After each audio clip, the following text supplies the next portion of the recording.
children are not just little adults, they're growing rapidly, and it poses challenges for the surgeries that we have to do.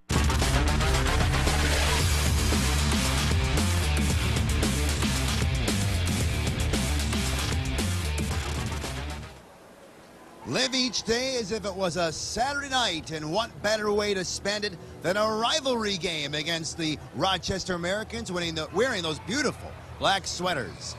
Hello, everyone. Welcome inside the Adirondack Bank Center, live on WKTV.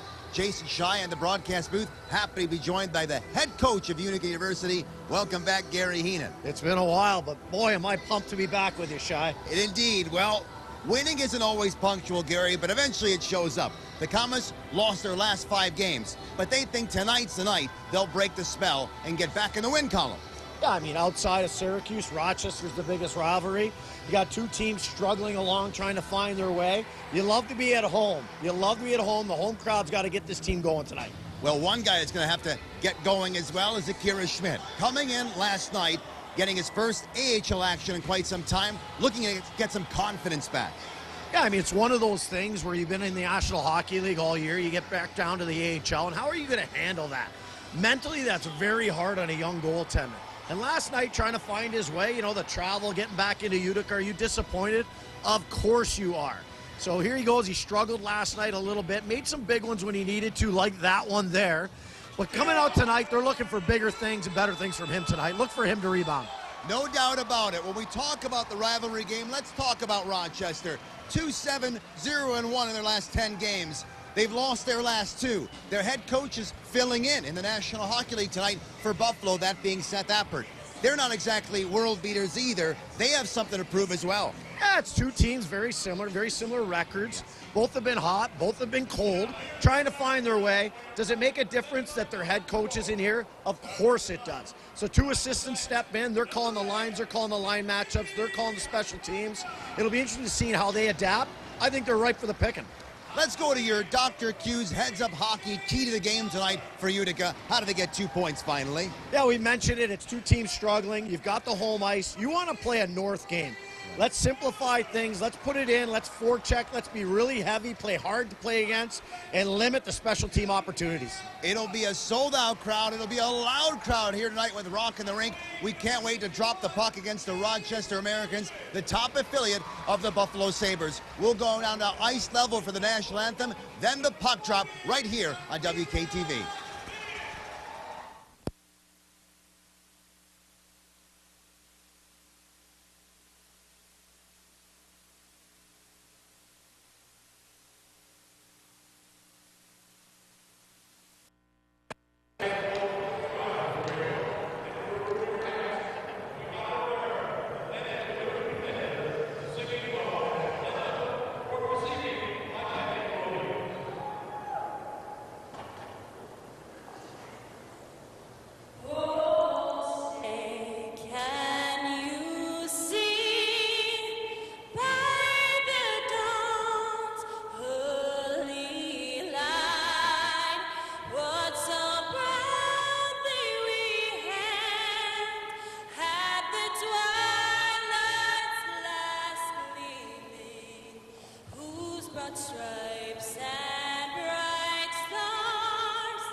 It's always a great night for hockey, but none better than where we are right now. Saturday night in Utica is that team right there, and their head coach look to get things going in the right direction and have a great start to this game. Let's go with our starting goalies of the game, presented by NBT Bank.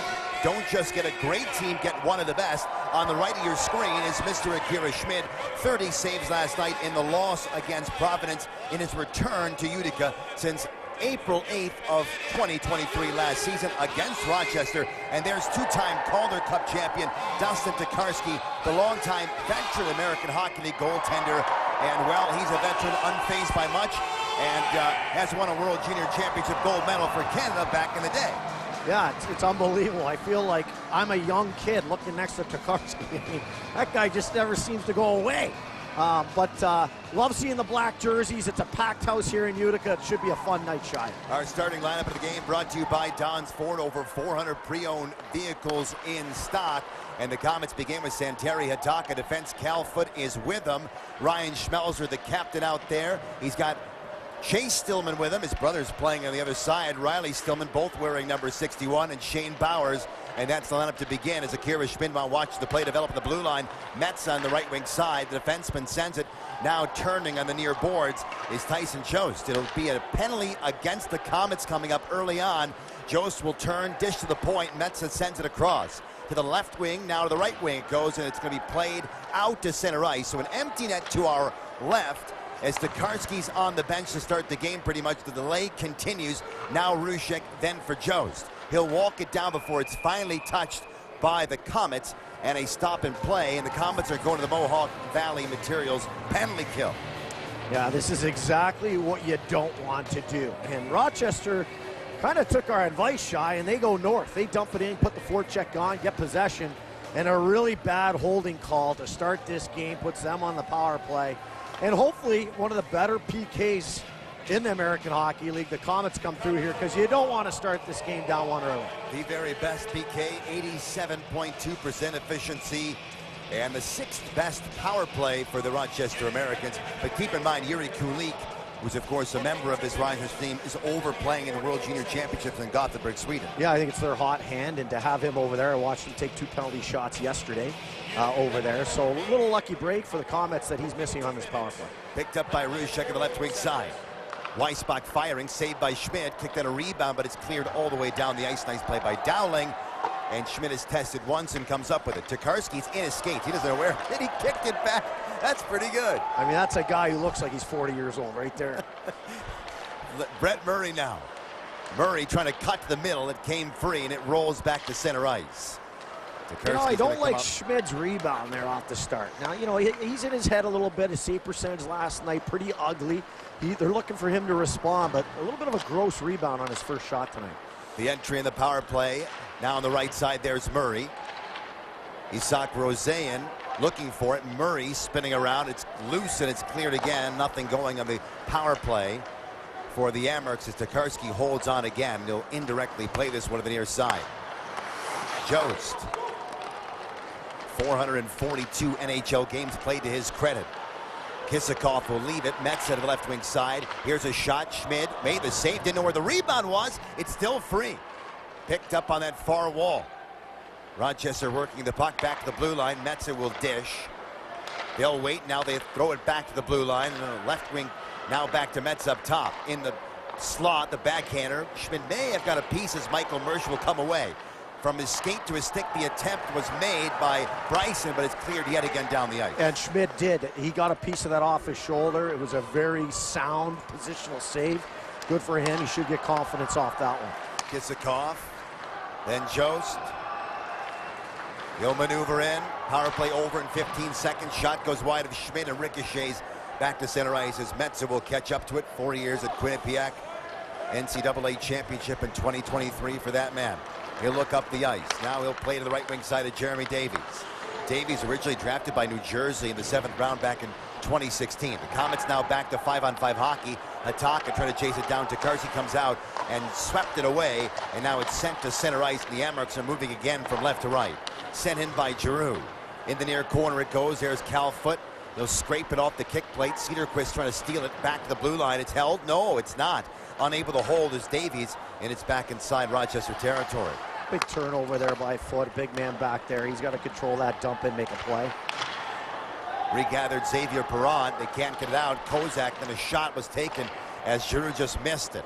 It'll come to Vukojevic, now stepping up on the point for a shot that goes way high over the crossbar, and a hard shot by Ciccone. So it's pretty much all Rochester here, 3.5 minutes into the game, as now Xavier Perron sends it up ahead. This sent in deep. Deckard cuts it off. He was going to send it to Clague, played it himself. It goes off the glass. It stays inside the Amerks zone.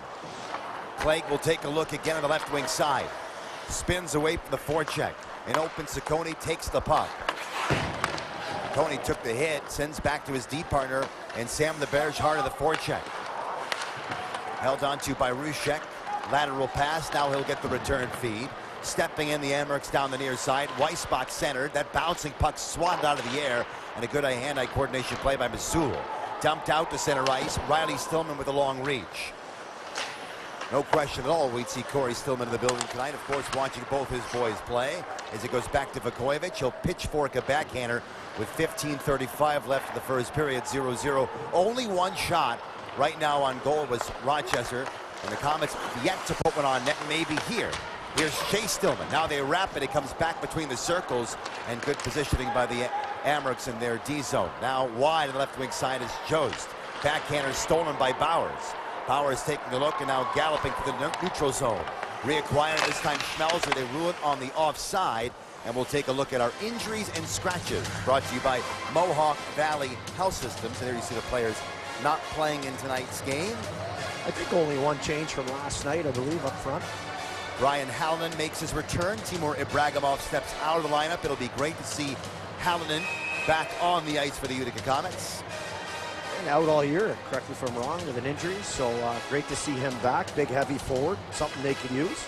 Sustained an injury in the NHL pregame season. Now finally back after practicing long enough. You know he's going to want to come back to game action. The 24-year-old. Played at Michigan Tech for 4 years. Hit 30 points in his rookie season in 57 games played for the Comets. Here's a chance for Clarke. Try to cut the middle. Goes back to pick it up on his backhand. Clarke off the wall. Then to Gambardella. Now on the point. Shot way wide of Deckard. Holding out is Michael Mersch, their captain. And then over to the far side. Davies can't get there in time.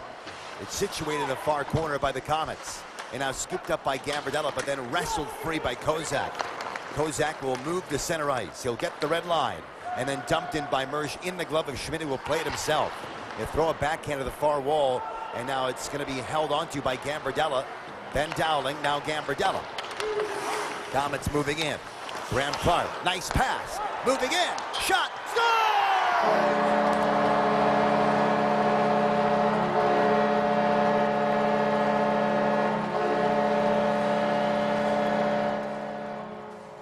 What a pass, what a shot. Criscuolo, it's 1-0.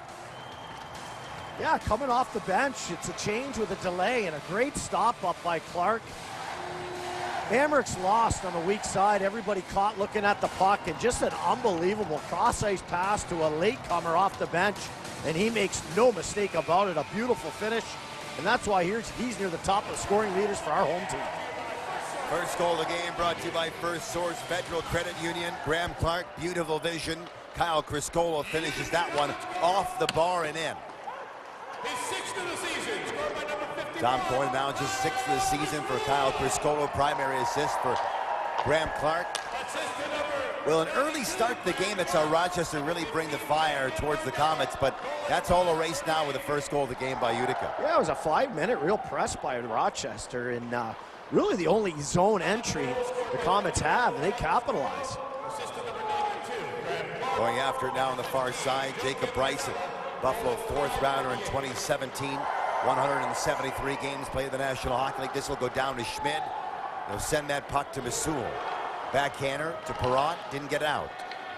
An opportunity for Weissbach firing. That hit a body in front. Not sure if Schmidt got it, but another chance. Weissbach sent it just wide. Good opportunities now for the Amerks. Back to the point. It'll be held. They'll distribute to Richards. It'll come back down to Bryson. Bryson doesn't shoot. Now he does. That went end over end wide of the goaltender. Almost the 7-minute mark here. Period number one. Comets have a 1-0 lead. Held on to by Willman. Willman will get some help to get the puck in deep. Xavier Perron, who led the team in scoring coming into this game. That may change now with Graham Clarke getting that primary assist. Criscuolo, of course, amongst the leaders as well, as you mentioned. On the left side, there's a sharp angle attempt. Schmidt will melt it down. And we'll take a look at our hometown hero of the game. Ladies and gentlemen, it's time for us to meet tonight's hometown hero, Corporal Michael Corns III, United States Marine. Corporal Michael Corns III, as the fans stand up and salute 2014 as an amphibious assault crew chief. Michael Corns for his time spent in the U.S. military.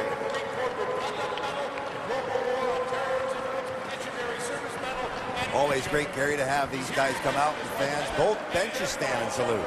Oh, it's unbelievable. And you can see he's got a young son with him, and nobody prouder than his young son looking up at dad. And what a beautiful young family that is. So always a great salute here in Utica. They really do support their hometown heroes. It's just awesome.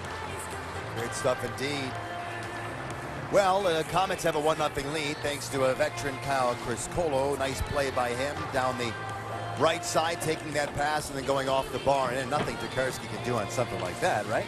No, I wouldn't blame the tender on that. As we look across, there's a great delayed feed off the bench. Rochester are looking really lost on their retreat back to their zone, and that's shelved, and that is really shelved. And you know, we got a couple little guys up front for the Comets, and when I say little, I mean little. Like they're 5'8", right? 5'8", I think, both guys, and yet they're getting it done. They find the back of the net, and good for them going out there and leading this team that perhaps came out a little flat. In hockey measurement, 5'8" becomes 5'9". Yeah, there's no question. I mean, he's listed 5'9", I think. And we'll give him 5'6 and a half. No, two really good, fun players to watch, and certainly, you know, I'm like you, always fighting for those little guys to be successful. So great to see the finish there. And Clarke, who's always last couple of years been a great leader on this team offensively, makes a beautiful feed. Davies' shot was knocked down. He comes back in front now. They center just out of the reach of Weissbach. Back the point, there's Davies. Then Lucas Rushek. He'll put it out in front. Schmidt knifing at it, does come free. The bouncer now back down the ice, and it will be whistled as an icing call against against Utica rather. 12:18 to go in the first period. Shots are 4-1. And the Amherst have missed the net on, I'd say, a good 5. So, you know, the shots are really 9-1 in attempts. Kind of like the way this Amherst team is playing right now. A little unfortunate they're down, certainly fortunate for the home club. We got to get going here. Schmidt watched the draw from his right side. From the corner now, Brett Murray. Always seems to find the back of the net against the Utica Comets. Here's Cal Foote. He'll just rim it. It'll go all the way down for another icing. And a stop and play. Almost 8 minutes into the first. And we'll take a look at players to watch tonight, brought to you by Don's Ford.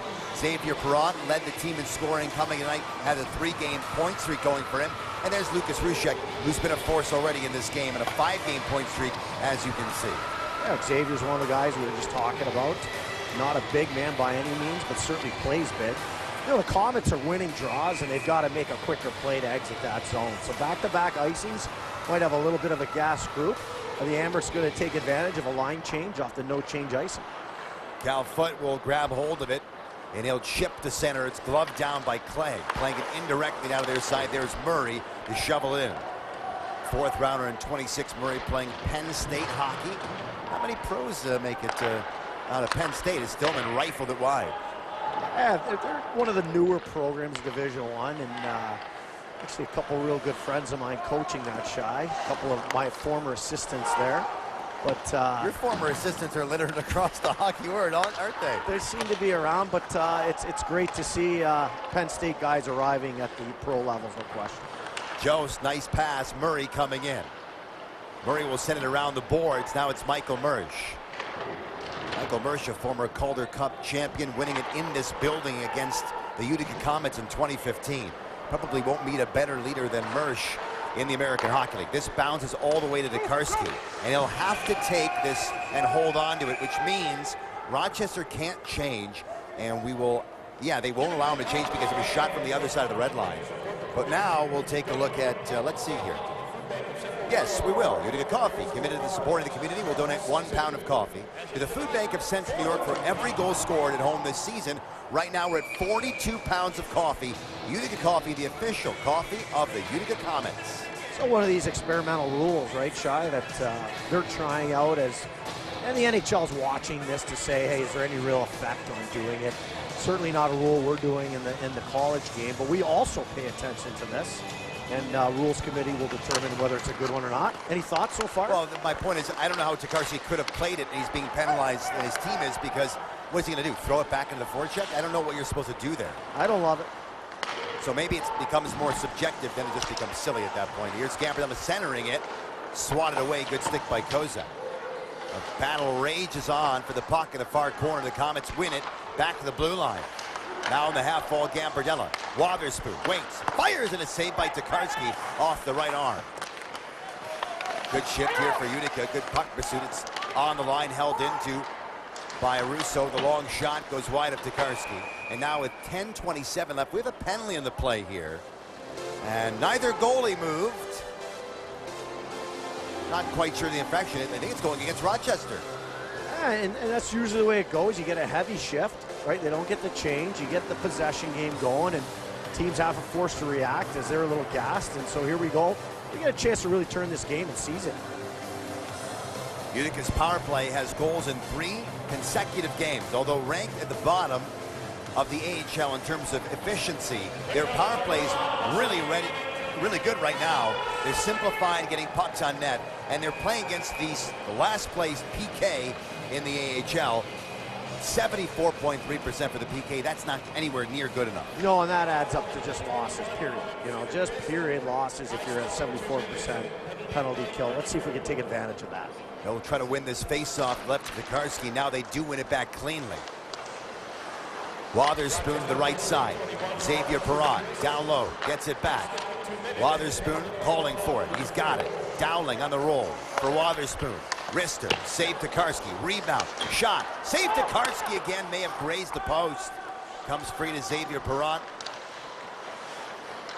Perron will play to the bumper, then kicked out to the blue line. Back to Perron.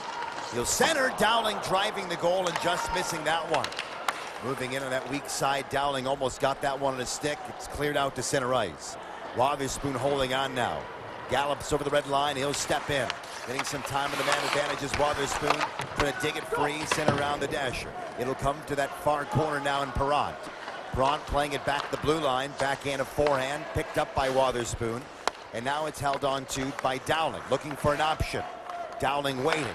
PK for Rochester is sort of standing still. They're playing it back now to the point. Dowling, wrister, good block there by Kozak, dragging the leg behind him. It comes free to Perron. 51 seconds to go in the power play for the Comets, trying to extend their lead.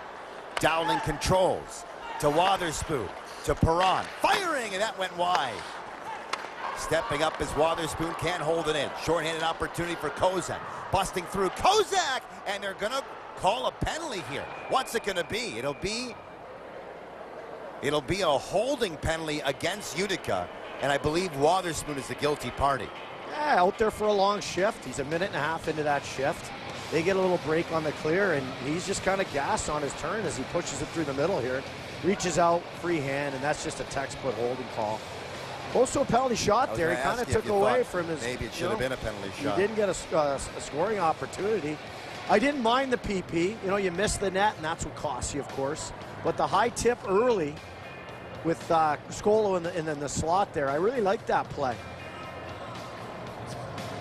So we got a little 4-on-4 hockey for 34 seconds.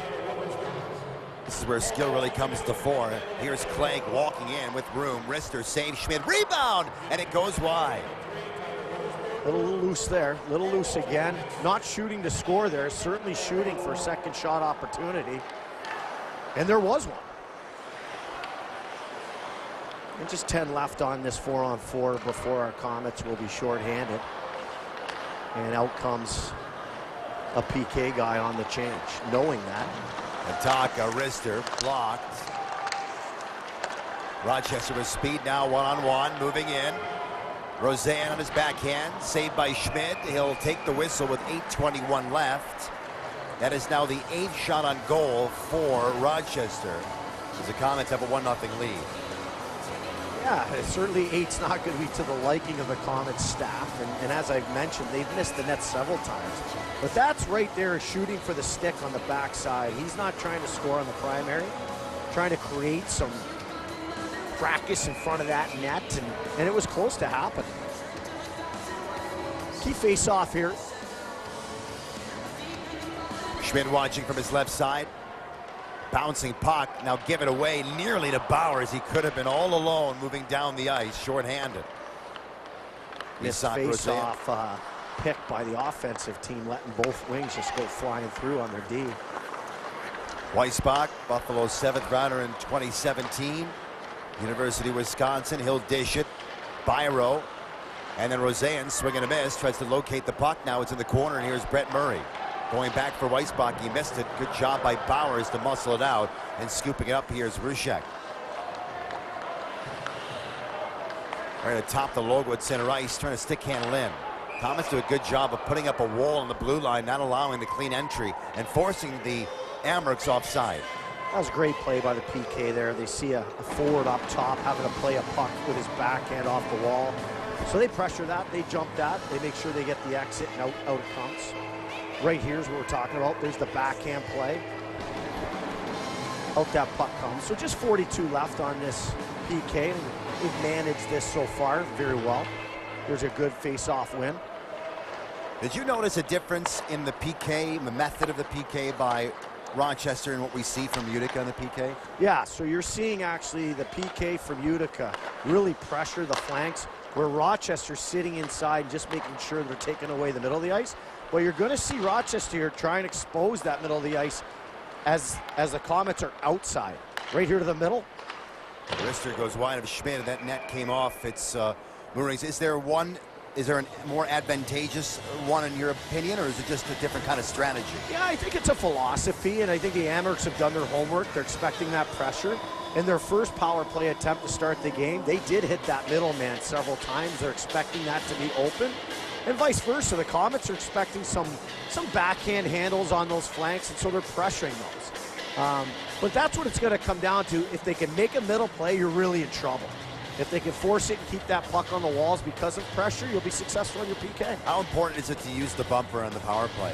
Well, you're going to see if Utica adjusts in the second period, whether this was an adjustment by the Amherst that they have to adjust to, whether they were expecting it or not. Because you can't let that bumper continue to touch that puck and become a threat. Ryan Schmelzer moving in shorthanded, driven to the wall, and he does some pushing and shoving there with Bryson. Coming back now, Kisakov. They'll move it down the left wing side, curling and dragging, holding, waiting, backhand shot. There's a penalty coming. This, I believe, is going to go against Utica as well. We'll take a break. We'll come right back with more right here on WKTV. Children Back live inside the Adirondack Bank Center, Jays Giant head coach Gary Heenan in the broadcast booth. Gary, it's great to have you back, man. It's awesome to be back. It's been I think over a year. I don't think I got up here last year. Well, apparently you take your coaching duties way more serious than you take I was spoiled, I guess, for that COVID year. How many people have said I was that? spoiled. You know? Are you kidding me? But people still think you do it. Well, I gotta tell you. I saw Glenn Wesley in Springfield. I think he thought that's your job. It's to do color. Glenny, I love Glenny. What a great Did a hockey man. camp with him this summer, and super individual. Great guy. Phenomenal. Just a legend of the game. And 100%. I'll tell you, we're out there, and we're supposed to be teaching kids how to play, and he's in doing all the drills. You know, like he wants to still play, and he looks like he can still play. He could still play, I think, yeah. What a big man. You don't play 1,000 games in the NHL for no reason, right? No, not at all. Murray now with 1:27 to go. Dowling in the penalty box. Roseanne plays it to the point. Weissbach waiting for it, now picks it up. They'll throw this one away, though, and an open Masuel will rip it down the ice, and now chased down by Chase Stillman. And that was them trying to hit that bumper play we had talked about. This is a tough spot for the Comets. You know, you never want to give huge momentum with back-to-back power plays. Center, Roseanne fired. Great save by Schmidt. Point blank. Very nice positional save there. Good read coming across. Oh, coming down shorthanded was Bowers, and he just missed that one. Big save. Amherst change at the wrong time and give up a really good shorthanded opportunity. Narrowly missed his short side high. You were talking about this earlier as we see Bowers coming down. He had a little room here, didn't he? Yeah, and I think, he looked back, he saw the defenseman that was with him, and he knew right away, I better shoot this. And it's funny to see that. You joke that and think about those, but you kind of look, you're like, okay, I'm with that guy who hasn't scored any this year. I better shoot this puck. Shorthand, a good save by Cederqvist as Max Willman rifled in.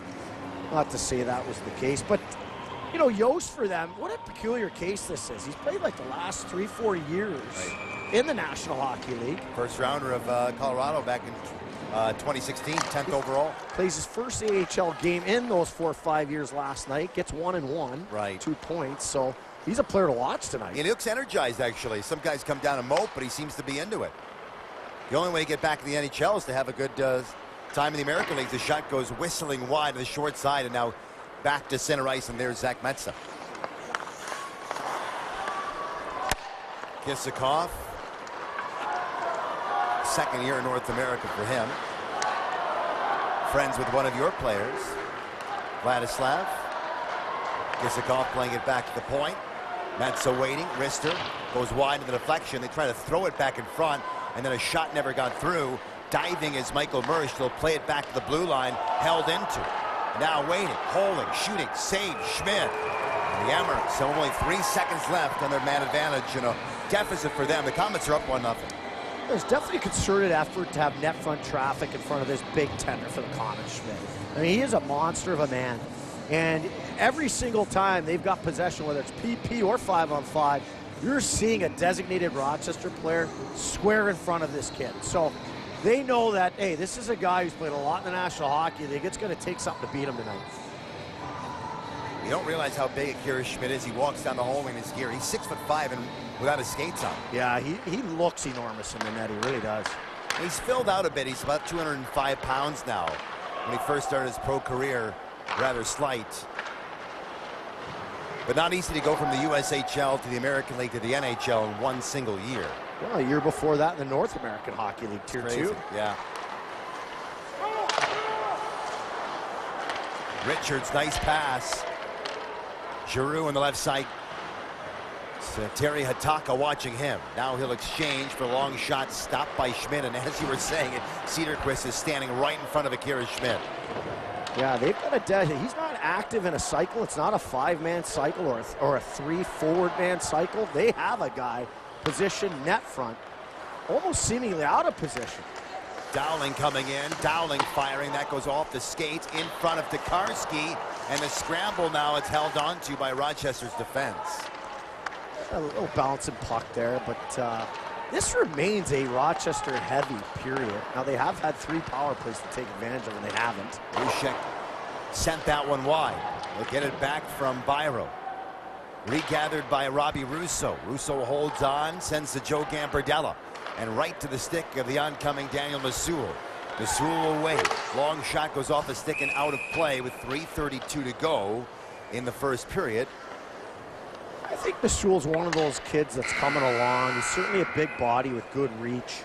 He's had a few fights this year to make sure everybody know he's aware. All right, we'll go to break. We'll come right back after this.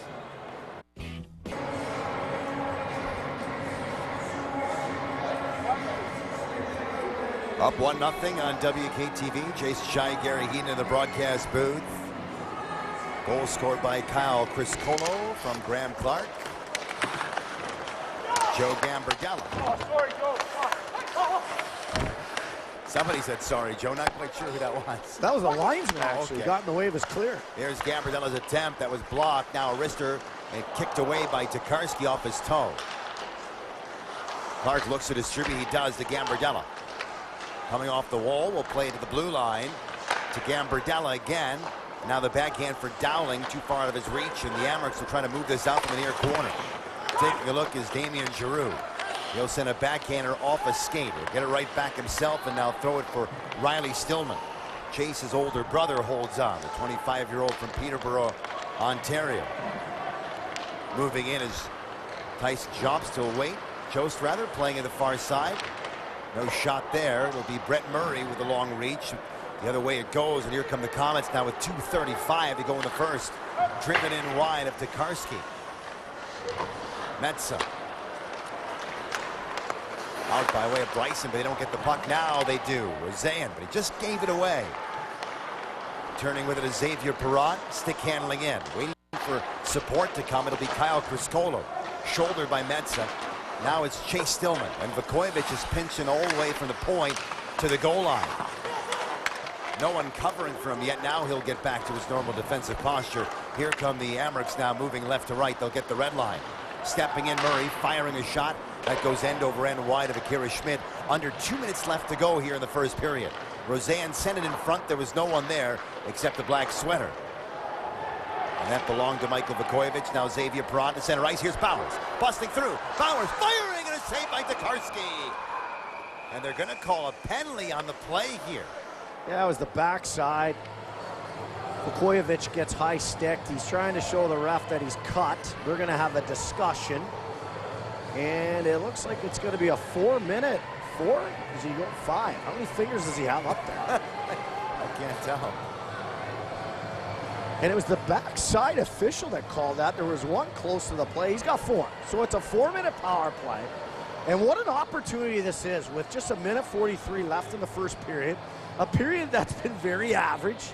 Call what it is with the comments, but a chance to go too right here and come out feeling great about your first period. Comments are now on Steve Lennon and company. Jewelers power play.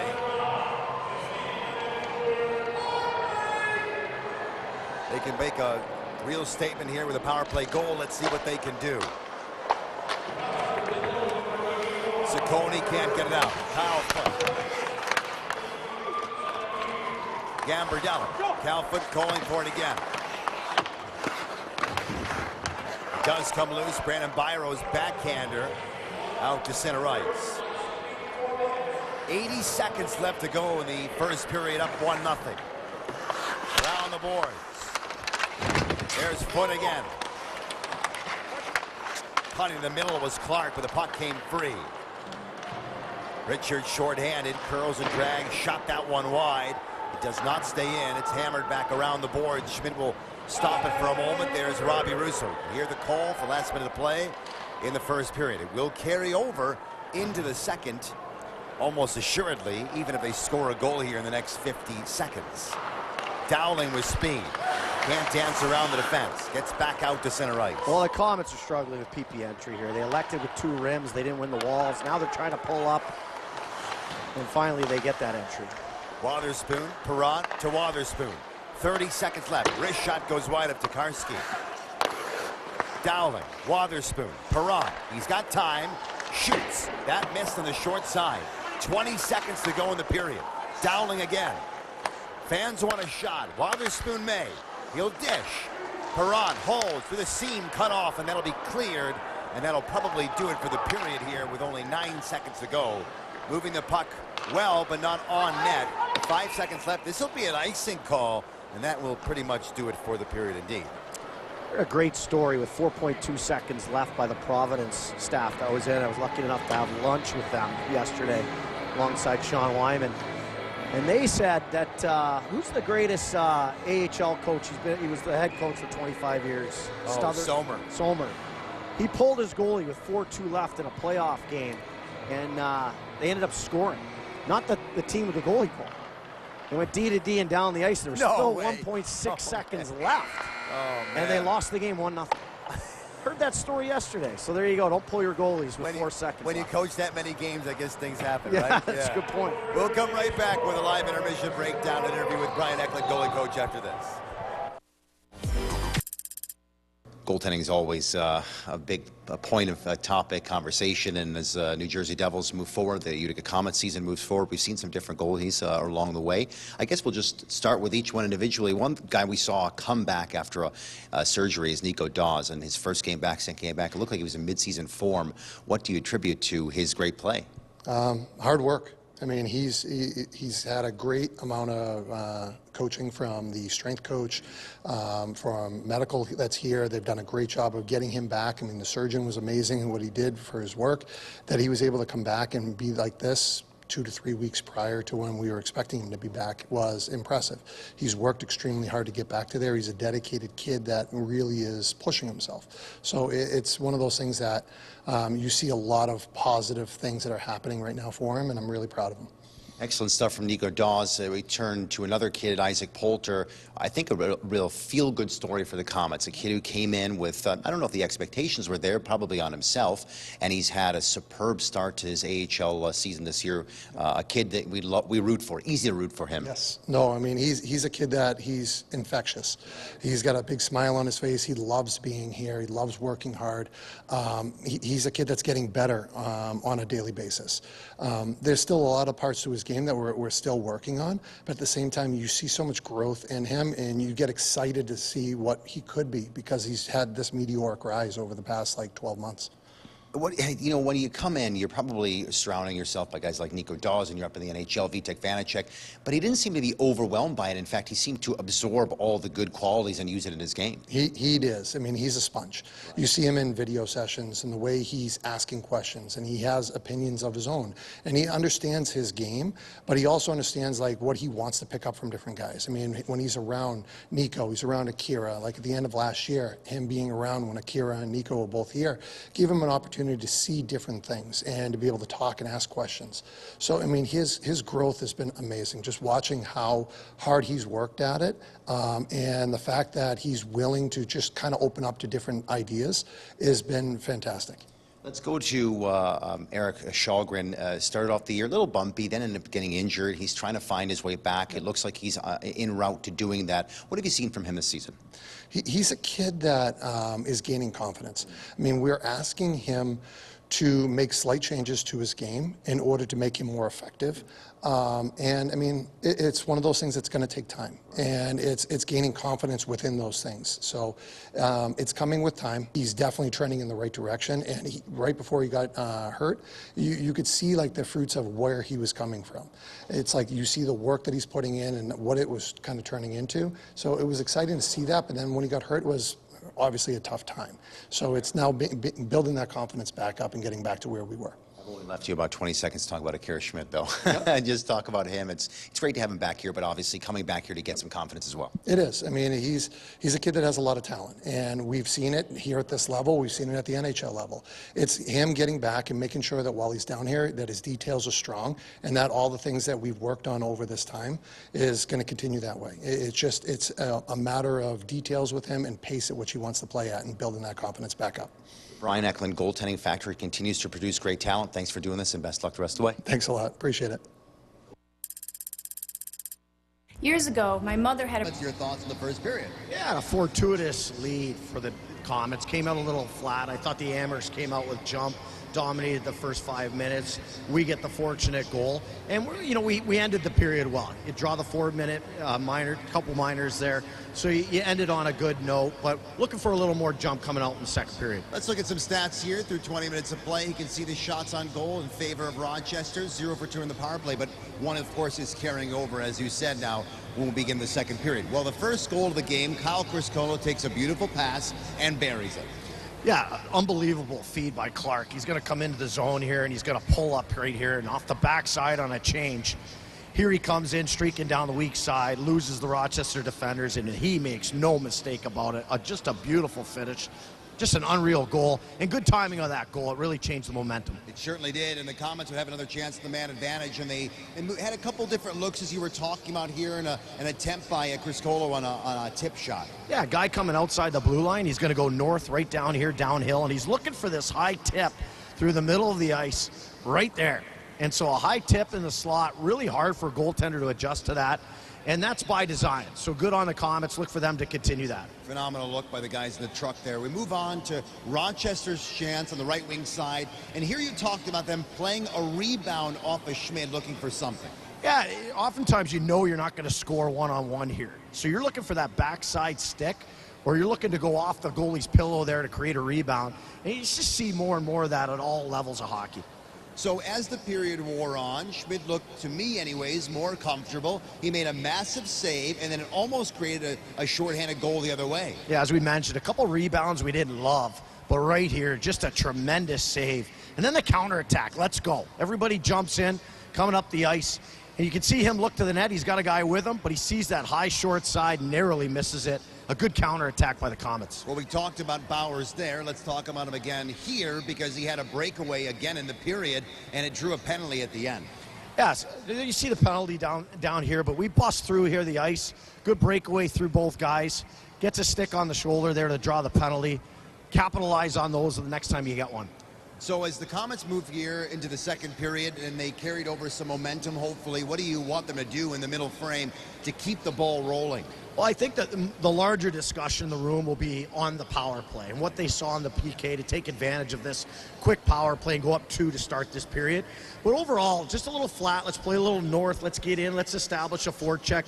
Both teams had a couple heavy shifts that resulted in power plays because of those heavy shifts. So I think both sides will be saying, hey, let's play it in their zone. And finally here, real quick, Kyle Criscuolo, one of the leaders of this team. You love to see him get the scoring started. Well, I just love seeing it. I mean, you got little guys that are coming out there and making things happen, and he had a chance to change the momentum of the game, and boy, did he bury it. What a beautiful, beautiful goal, and credit goes to Clarke for the feed. We'll come right back after this.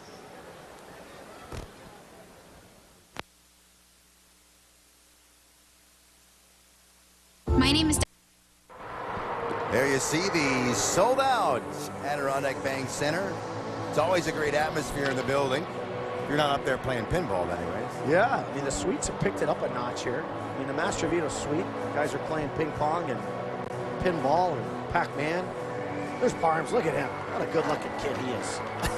Damien Parmley, hey, you can put your glasses on. Yeah, sorry, put those on. He's talking about his son. What a good-looking kid his son is. They are. Wyatt and Truitt. Kings Nobody of better Utica. than Parms. Nobody better than Parms in the league. Here you see Akira Schmid getting ready. He faced 11 shots, turned them all aside. Step forward for him. Yeah, very official here. This is that awkward 30 seconds. You're waiting for the clock to tick off to stay official. The goalies don't know what to do. Have you ever seen Devin Levi? I have. In the stoppages, he goes between the hash marks and does a little, well, it's yoga-like meditation. Yeah. Maybe that's what's missing in my game. Well, that's a long list.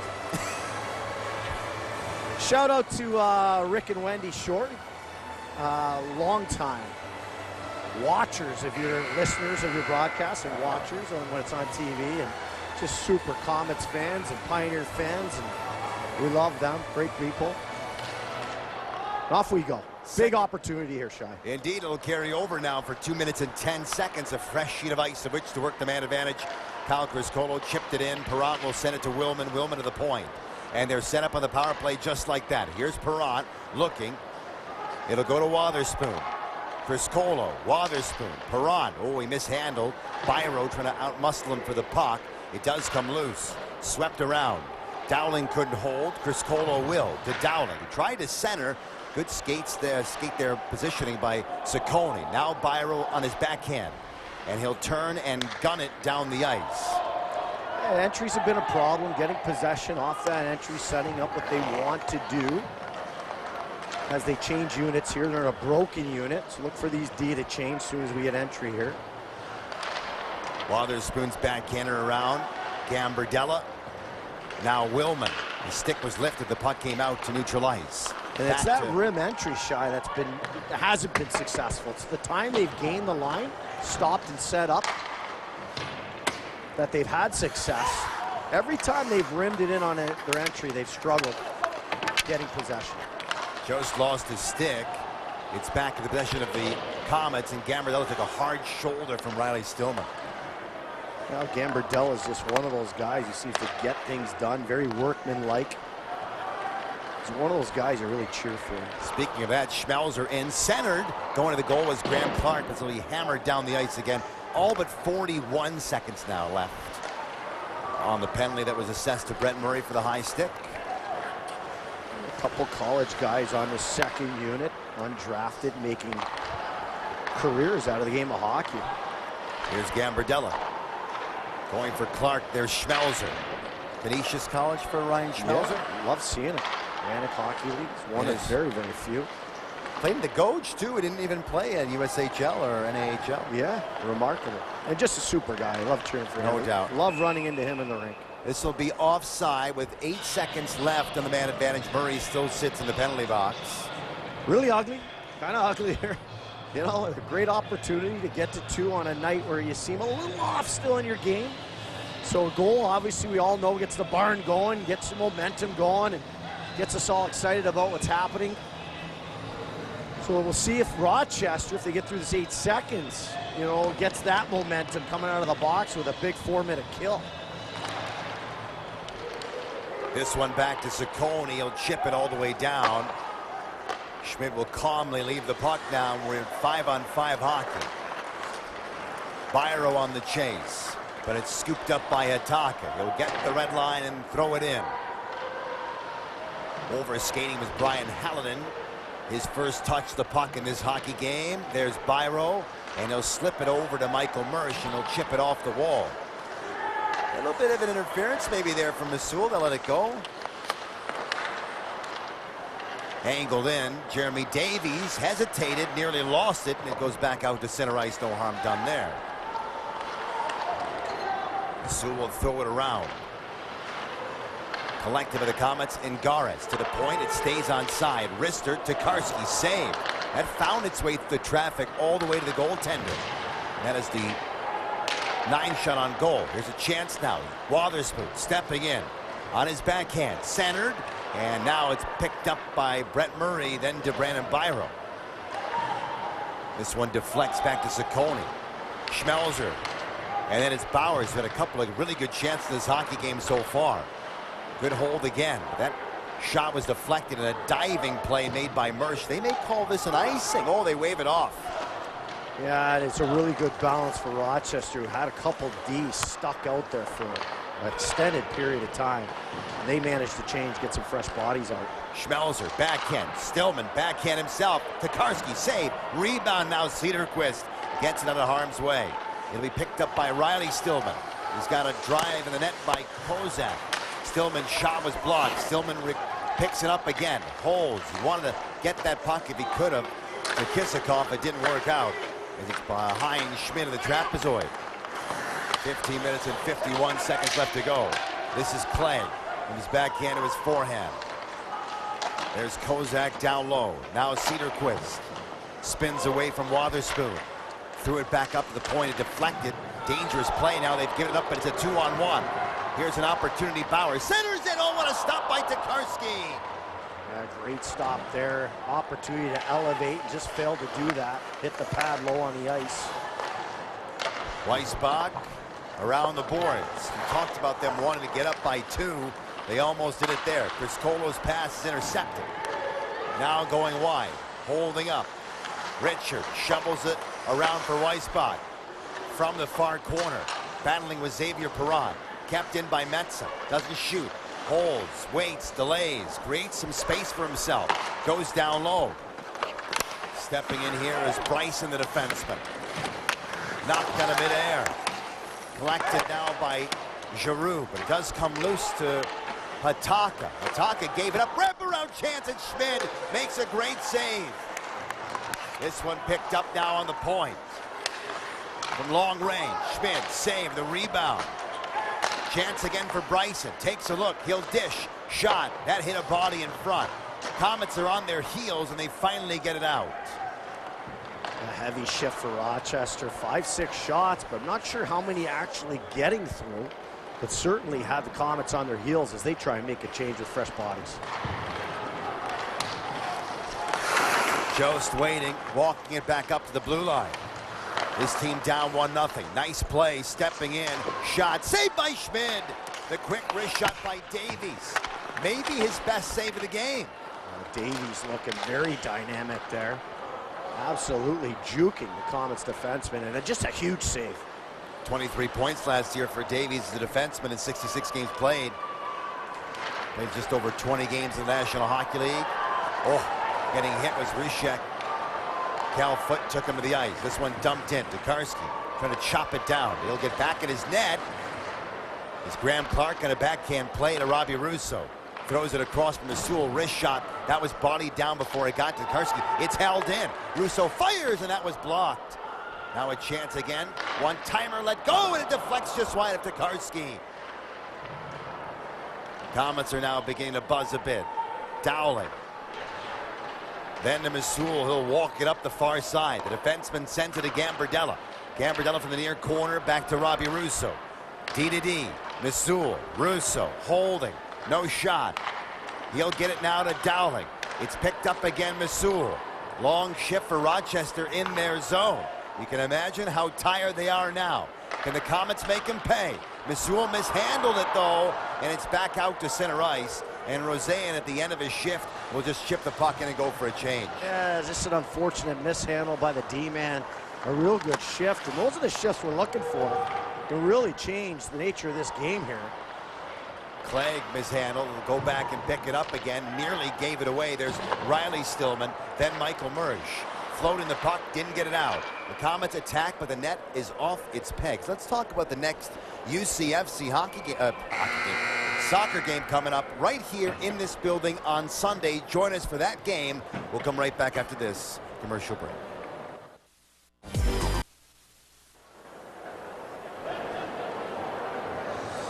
Welcome back. Live inside the Adirondack Bank Center. Second period brought to you by Central New York Brain and Spine Neurosurgery. 1-0 lead for Utica. Kyle Criscuolo with the only goal of the game so far. That's offside. Comets have to tag up. They do it now. Riley Stillman, then for Clague. Clague's had a pretty good game tonight. Schmidt whipped it around. Didn't get a lot on it. Wotherspoon, that's a dangerous play, but here's Hallinan. Hallinan with room. He's got a heavy shot. Holding. Firing. Oh, he centered it actually. He faked me out. And the player goes down hard into the end wall. The net is literally on top of him, Gary. Yeah, I love how the Amherst goalie raced over to help him get the net off. I thought the stick got in the legs. I thought there was a call there. I think the Comets coaching staff agrees. There's the stick. The stick's in there. The crowd's watching it. They don't like it. Maybe the guys in the truck can run that back one more time. Yeah, there's definitely a stick in on that player.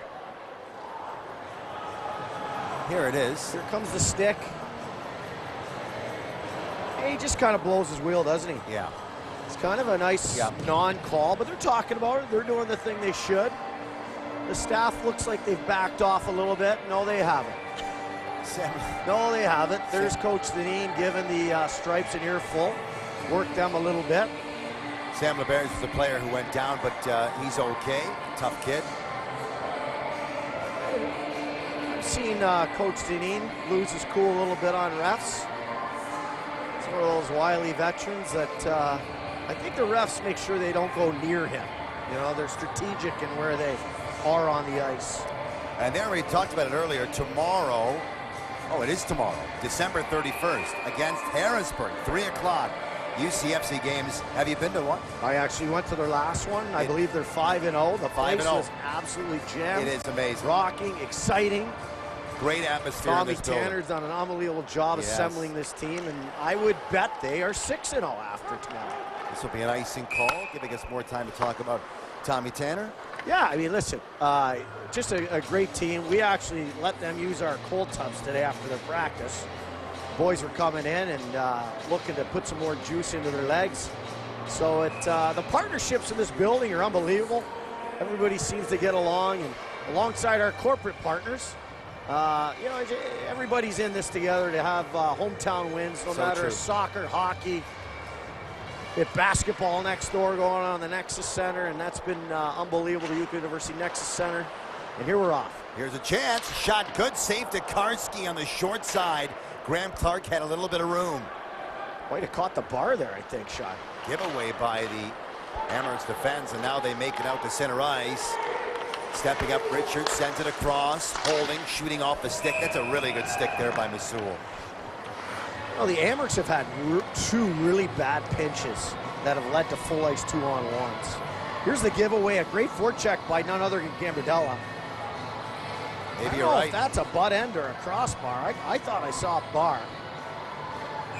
But the workman, like we talked about, Gambardella, all he does is just work, work, work. He brings his lunch pail every day.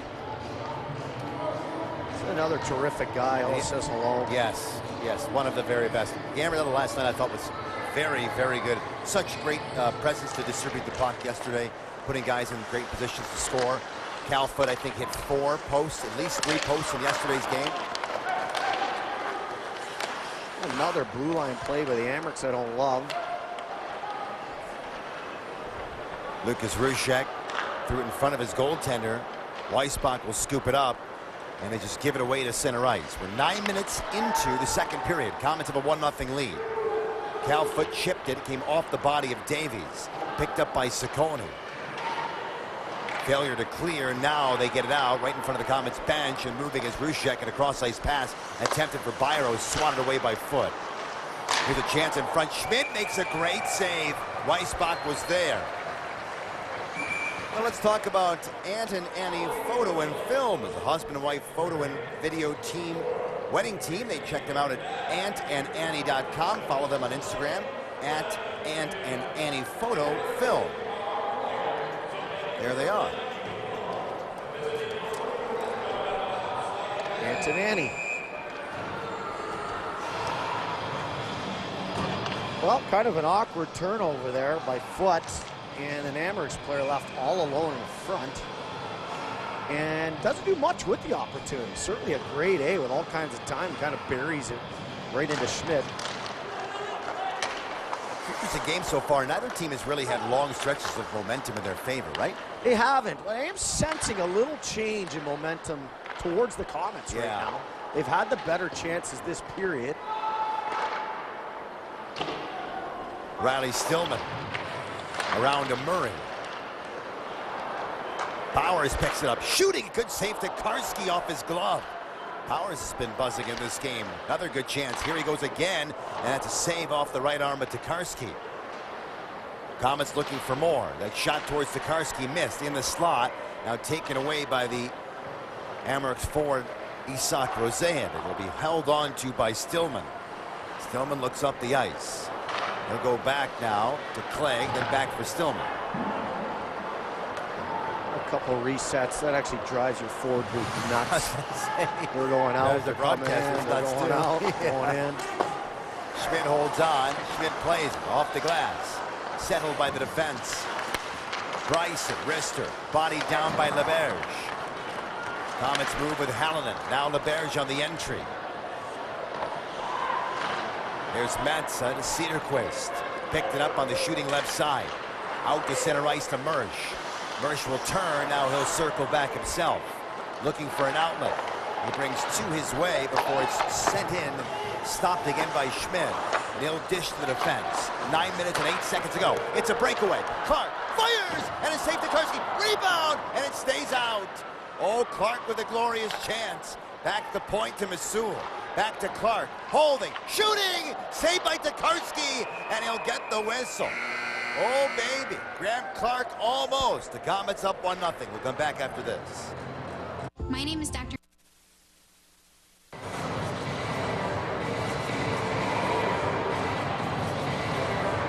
Welcome back inside the Adirondack Bank Center. They always like seeing the young fans trying to emulate the Utica dance team, the Comets. A number of youngsters up there dancing alongside them. Great to see. You and I were talking about the balance perhaps shifting during the commercial break, and it looks like one team's beginning to turn it on here, and that's the Comets. Yeah, the ice, it has shifted. The momentum is definitely on the Utica side right now. Daniel Masul moving in. Gambardella going back from Masul. Now Graham Clarke holding on. Clarke looking to get a chance again. Need triple coverage to stop him. It comes back the other way. Kisakov backhander. Easily knifed away by Schmidt. They have the shots at 15 for the Amerks and 1 more than that for Utica. Doesn't feel like they've had many shots at all, Rochester, in this period. This will bounce now the left wing. Centering. Good defensive play by Ciccone. It's held on to Rushek. And now Richards takes a look. Good shot by Calfoot as Richards taken to the ice and a hard hit. The other way it goes. And there's a puck that trickles the trapezoid in Criscuolo. Now Hatakka. Willman Holds. Willman with room. Cal Foot waiting, firing, blocked, rebound. Scooped up again now by the Comets and Willman. Willman taking a look. He'll go back to the point. Get it right back. Willman to the blue line. Shot wide of Tokarski again. Pressure coming from the Comets. They're pouring it on, looking to extend their lead. For now, it's Clague, and around to his D partner on the far side. Weissbach held it for a brief moment, but the Comets want to come right back in. They'll hold it, they'll chip it to the right of Tokarski. 7 minutes and 5 seconds left in the second period. It's the Comets who are up 1-0 in this game. This is an icing call against Rochester, stopping play with 6:58 left. A real opportunity here if you want to draw. You definitely have a gassed group out here of Rochester. On the icing, they can't change. But here's the opportunity with Clarke. He almost gets it back off the backboard. And then he gets another glorious chance coming here, coming off the wall. Right here on a little give back. When he changes the angle like that on that quick move, it's so hard to read. It's such a quick release, too. Yeah, you really see more and more of that in today's game. The little pushes and pulls. Get that goaltender off his angle. Tyler Wotherspoon. Now Ryan Schmelzer. There's Vukovic to Wotherspoon. Shooting off a stick. Out of play. 6:43 left, second period. Comets have a 1-0 lead. And that allows the change. You'll see that full set of Amherst make that change. So a little unfortunate there. They do win the draw. Go full east-west lateral movement. Just a good stick by the defender to tip that out of play.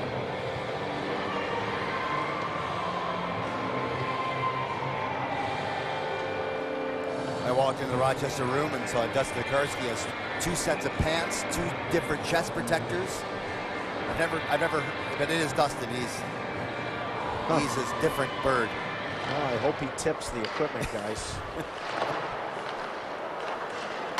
Andrew Steghaus, the equipment manager for the Emirates. Roseanne, nice pass, shot, good save by Schmid.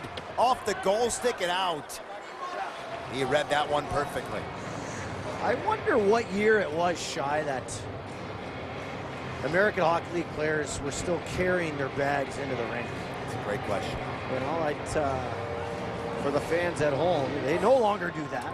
There's dedicated professionals that take care of that stuff. And I think the last team I ever saw do that was coached by Tom Rowe. It was San Antonio, I think. Yeah, big bald guy there. Yes. Yes. Ornery old guy. Yeah. That's a pretty much sums it up with Tom Rowe. Yeah. They're still in management there, I think. I don't know. I just got stories. A lot of Tom Rowe stories floating around. Almost 14 minutes gone in the second period. Vukovic wanting to get it. He does come free. Now Wotherspoon sinks back in his end. Then to Vukovic. Now Wotherspoon. Powers gets the indirect pass. He'll send it in. Bryson settles it. Falling the ice was Brett Murray, allowing a chance for Clarke. He'll dish. Here's a shot. Great save again. Tokarski holds on to that wrister by Dowling. We'll come back. Comets up 1-0. You make me think.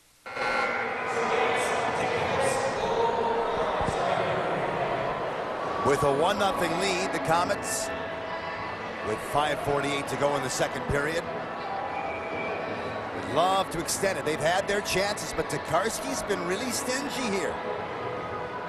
Fair to say he's been the best player for the Amherst? He has. I mean, the ice has been slanted this period, no question about it. Comets deserve to be up 2 now.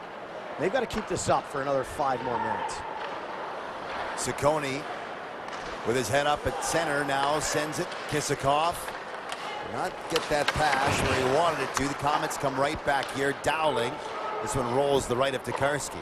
Dowling circling the goal. The pass, the shot goes wide. Rebound chance. Oh, a diving save. Gambardella had an empty net and couldn't bury it. It was a great pull off the wall. And I don't know if the goalie got a piece, the defender got a stick on it, but it did appear to be an empty net. And Gambardella just narrowly misses that. Well, we can't wait to see that one again. Tokarski got a piece. It's going to the save of the year category. They don't have it as a shot on net. Here's a chance at a backhander that goes wide. Now it's Michael Mersch. Mersch plays it right to Schmidt. Cederqvist.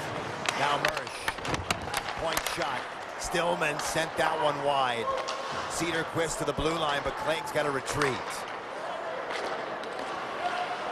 Bouncing puck. It seems like it's been bouncing a lot tonight. Now Mersch, then Kozak. Tyson Kozak, Buffalo's 7th rounder in 2021, played for Portland, the Western Hockey League. There's Mersch, lost a puck battle. LeBerge on the entry, and Garis, Hellenin shoots, save to Karski.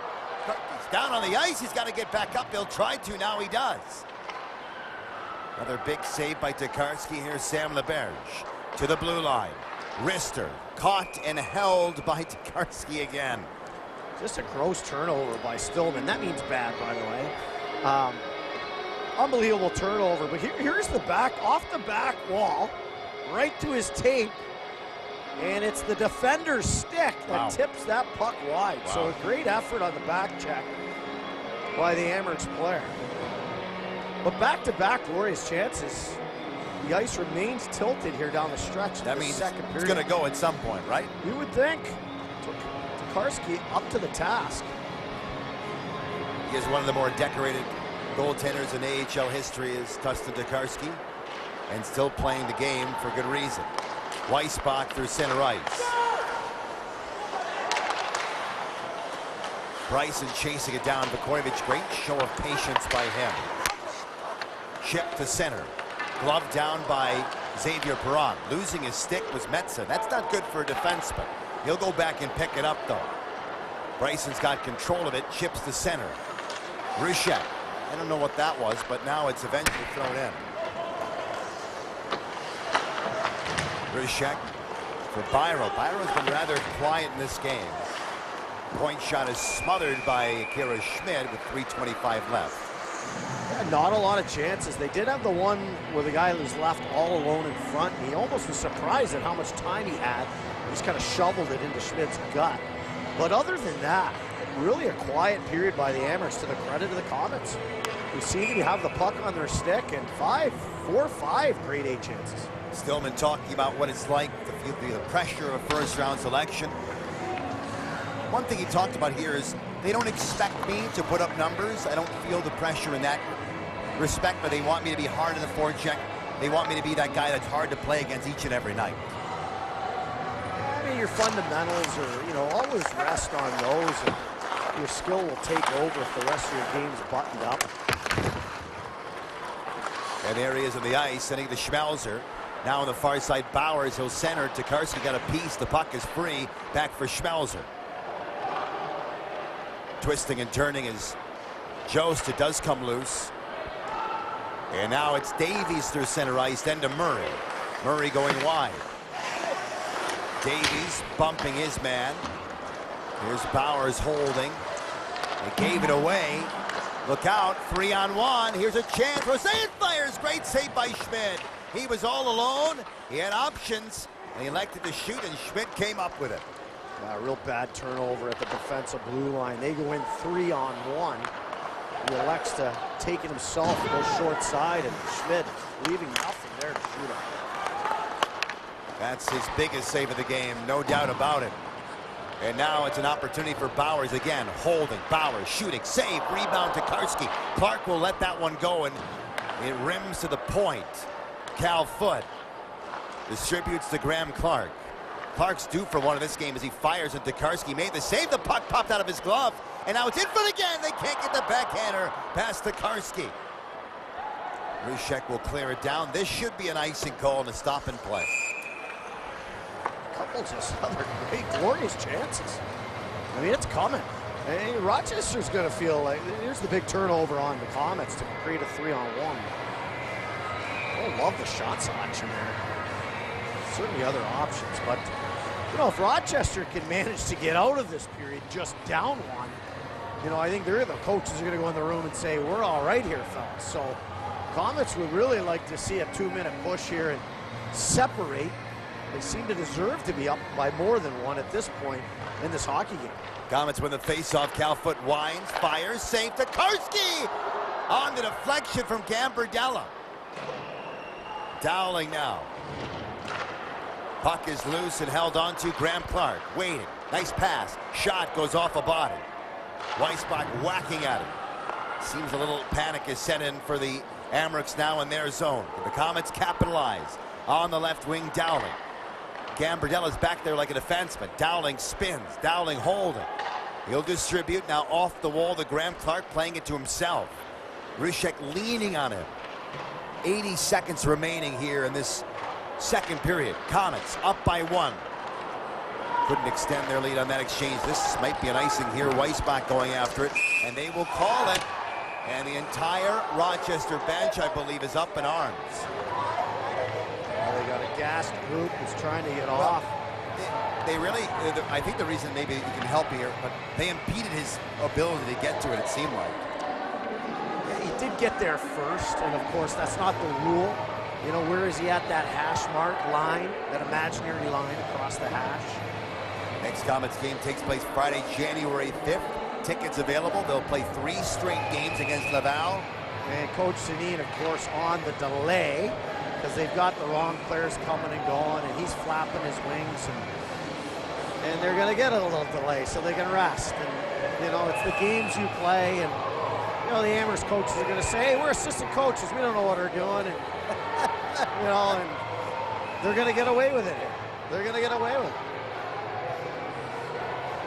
Seth Appert is up in the National Hockey League as the Buffalo head coach. Yeah, Nathan Page there. He kind of won that little war, I think, in the end. Willman in for Seth.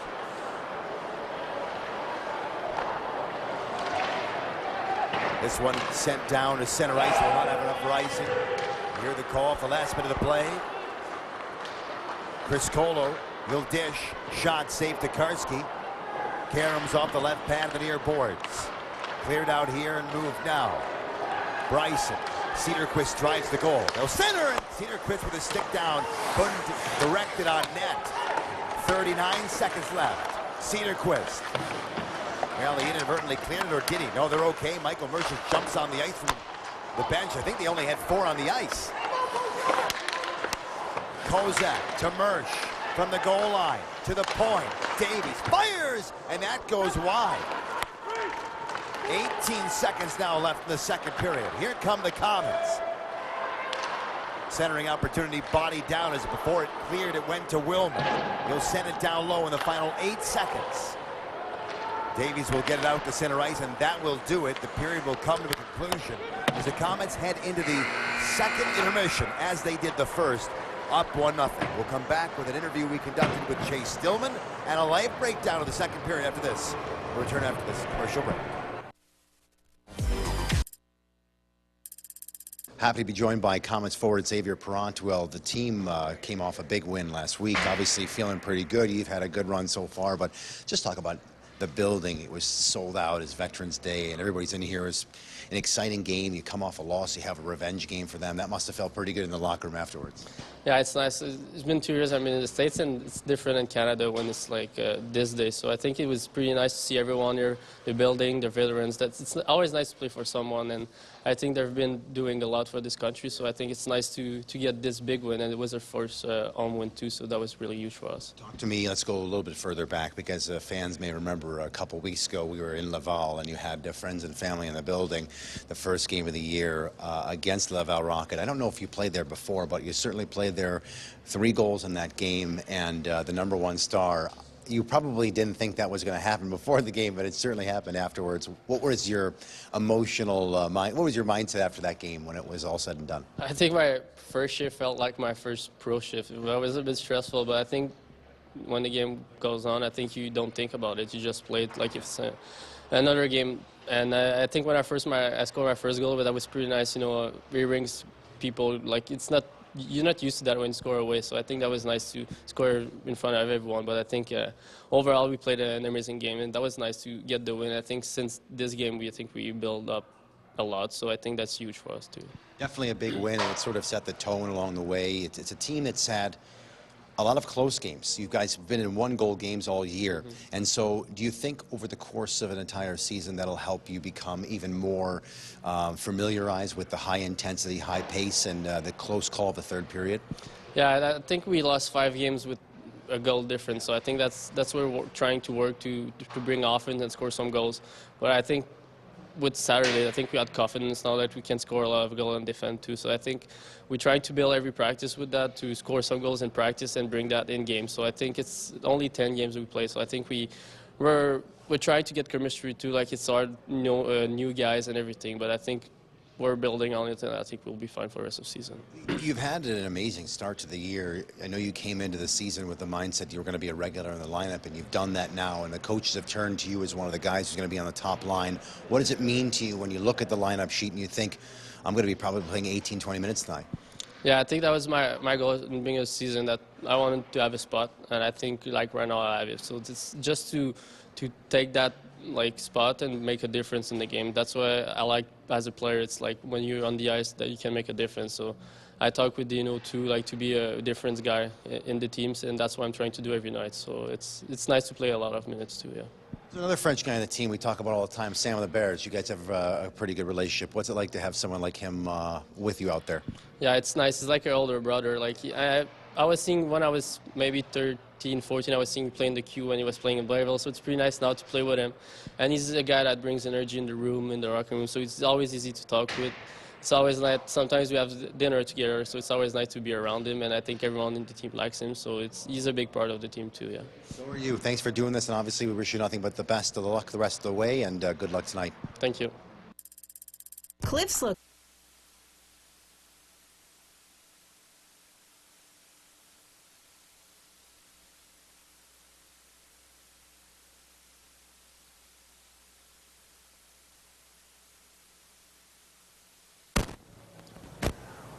Welcome to the Utica National Intermission Report. Jason Shia here with Mr. Gary Heenan. Through 40 minutes of play, it's a 1-0 game. The Comets are pouring it on in that middle frame. Yeah, I love what the Comets did that period. I mean, after what I thought was a relatively flat period, but up 1-0, out they come. The ice gets absolutely tilted. A good 7-8 grade A opportunities by the Comets. Unfortunately, didn't get one, but certainly deserved it. Dustin Tokarski was really good in that second period. Let's look at the statistics there. Shots fairly even. Neither team able to get a power play goal in this game despite their opportunities. Well, let's start off. We talked about Dustin Tokarski being a factor, and he was. Right off the hop, the Comets get a really good chance, but Tokarski shut him down. Yeah, Tokarski had a tremendous period. I mean, not a big guy in the net whatsoever, a little unorthodox, but he's playing big right now. And there's a great shot across. You'd love to see that puck elevate, but he keeps it on the ice, and Tokarski comes across and makes that save. One player who's due, there's a couple players who are due for a goal in this game, but Graham Clarke was buzzing in the second period. He had several great chances. Yeah, in my opinion, Clarke is the most dynamic forward on this team, and he gets a beauty here. Almost gets his own rebound off the end board, comes up the wall, has a little give. D gives it back to him, walks off that wall and lets it rip with a great pull inside. And really good period by Clarke. We talked about when he changes the angle like that with his release, he's absolutely lethal. Another goalie, Kira Schmid, really seems to be settling down in this game. And while the Comets didn't give up many chances, he was there when they did. Yeah, he had a tremendous period. Not a lot of action, but there was a couple point blankers he had to make a save. There he fought one off of his blocker. And they left a guy all in front where he had a ton of time, but Schmid just held his ground and took that one right in the belly. Let's go to Joe Gambardella, who's had a fantastic game here tonight. He had an empty net to look at after the rebound chance, but boy, the defender does a good job. I think he's a fan favorite for a reason. He's one of the hardest working guys on the ice all the time. And here he pulls it off that goal line. Just a tremendous play by the Amerks defender to tip that puck wide. But Gambardella, keep it up. I feel like you're going to get a big one tonight. We talk about turning points in the game. This could have been one if Akira Schmid didn't make a monster save off the right arm on a giveaway in the D zone. Yeah, tough turnover there, and you can see it's a 3-on-1, and the defenseman plays it great. Schmid stands tall, and he makes the save off the short side. You know, you talk about the game and moments that can make or break you. That goal goes in, or that puck goes in late in the period. The Comets are probably in their dressing room dispirited, but he comes up with a save, and they got to be feeling pretty good about the way they played this game so far. Yeah, it's the one negative, Shy, is they've let this team hang around. Yeah. They haven't buried one of these grade A opportunities that they've earned. And unfortunately, now you're only up one going to this third period. So in that other locker room, the Amerks are saying, hey, boys, we did well to get out of that period. We're only down one. Let's get going. As you move forward into the third period, is there any single adjustment you tell the Comets to make here as they head into the final period of regulation? Well, I think they keep the press on. The way they're playing is working. So you want to continue to earn the power play opportunities they've had. And I think they're in there making adjustments on their power play that hasn't looked very good tonight, so that when they do earn that, and I think they will get another opportunity, they make it count. And finally here, as we look at this game, one of the players we've talked about a lot, Clarke could give a potential game breaker in this third period. Bowers, Gambardella, there are a lot of players who are just going right now. Yeah, I love the Criscuolo kid. I think he's doing some things, but get Clarke the puck. Seems like every time he's touching the puck, something creative is happening. Love the way he's playing right now. We'll come right back with more on WKTV. Welcome back. Well, it's the Whitestown kids. Happy to be watching the Utica Comets. They were great in between periods. And, at concessions, you see people walking around, and Stoney does such a great job for concessions here. I saw AIS sponsor one of their big wheels. Dan Khalil bought them 3 hot dogs and a supersized soda and popcorn. That's how good things are. But here we go for a third period, and really shy. I mean, it's Comets deserve to be up more than 1, I think, and they've let this team hang around. I'm a little nervous. I hope they come out and really grab this game and say, hey, this one's ours. We're not going to let this go. Let's play a North style. Let's dump and chase, and let's get this forecheck going and get that possession game going, earn that power play, and come up 1 for 4 in the PP. That's looked a little stale tonight. Well, let's see. They'll begin with Kyle Criscuolo, Xavier Perrant, Max Willman. Cal Foote, Santeri Hatakka on defense. Big fan of Willman. I think he's just a gentleman. One of these crafty veterans, has been around. Guys that just say hello in the underbelly of the rink and appreciate the Zamboni guys and the maintenance staff. And love those guys. Willman originally drafted by Buffalo back in 2014. Played for Brown University. Bryson up ahead. Weissbach on the left side. And now Santeri Hatakka spins to his backhand. There's Foote. Hamrick's defense pinched in. Find the puck, and it's loose now, and it's Xavier Perrant. As it rolls back to center. 40 seconds into the third period, Comets have a 1-0 lead. Up quickly now and chipped in by Weissbach. He and Byro and Rushek will go for a change and a fresh forward line on for the Hamricks as the Comets move right to left. Here's Daniel Masul just onside. Ciccone takes it and he ices the puck. It'll go all the way down. The whistle will come and put the face-off back in the own 1/3. That's a good sign. You force them to take an early icing. That's momentum. You got an offensive draw. See all the players. And teams have about, I'd say, 8 or 10 face-off designs on the offensive end that they can call at any given time. Off the icings now, you get to choose which side of the ice. You got a righty, usually choosing the backhand side of the stick to win it on. How many face-off plays do you have? We are instituting 4 more this side. We put in about 6 or 8 the first half. Is it the player's discretion of what to use while you're out there? Yeah, we're in the college guys, so we're a little smarter than, we can have a few more plays. No, the guys have certain bandwidth, so you got to be careful with that. Right, that's true. Masul moving in. Masul's wanted to carry the puck a few times tonight. Jost and settle that one down. Now they center and they score off a deflection.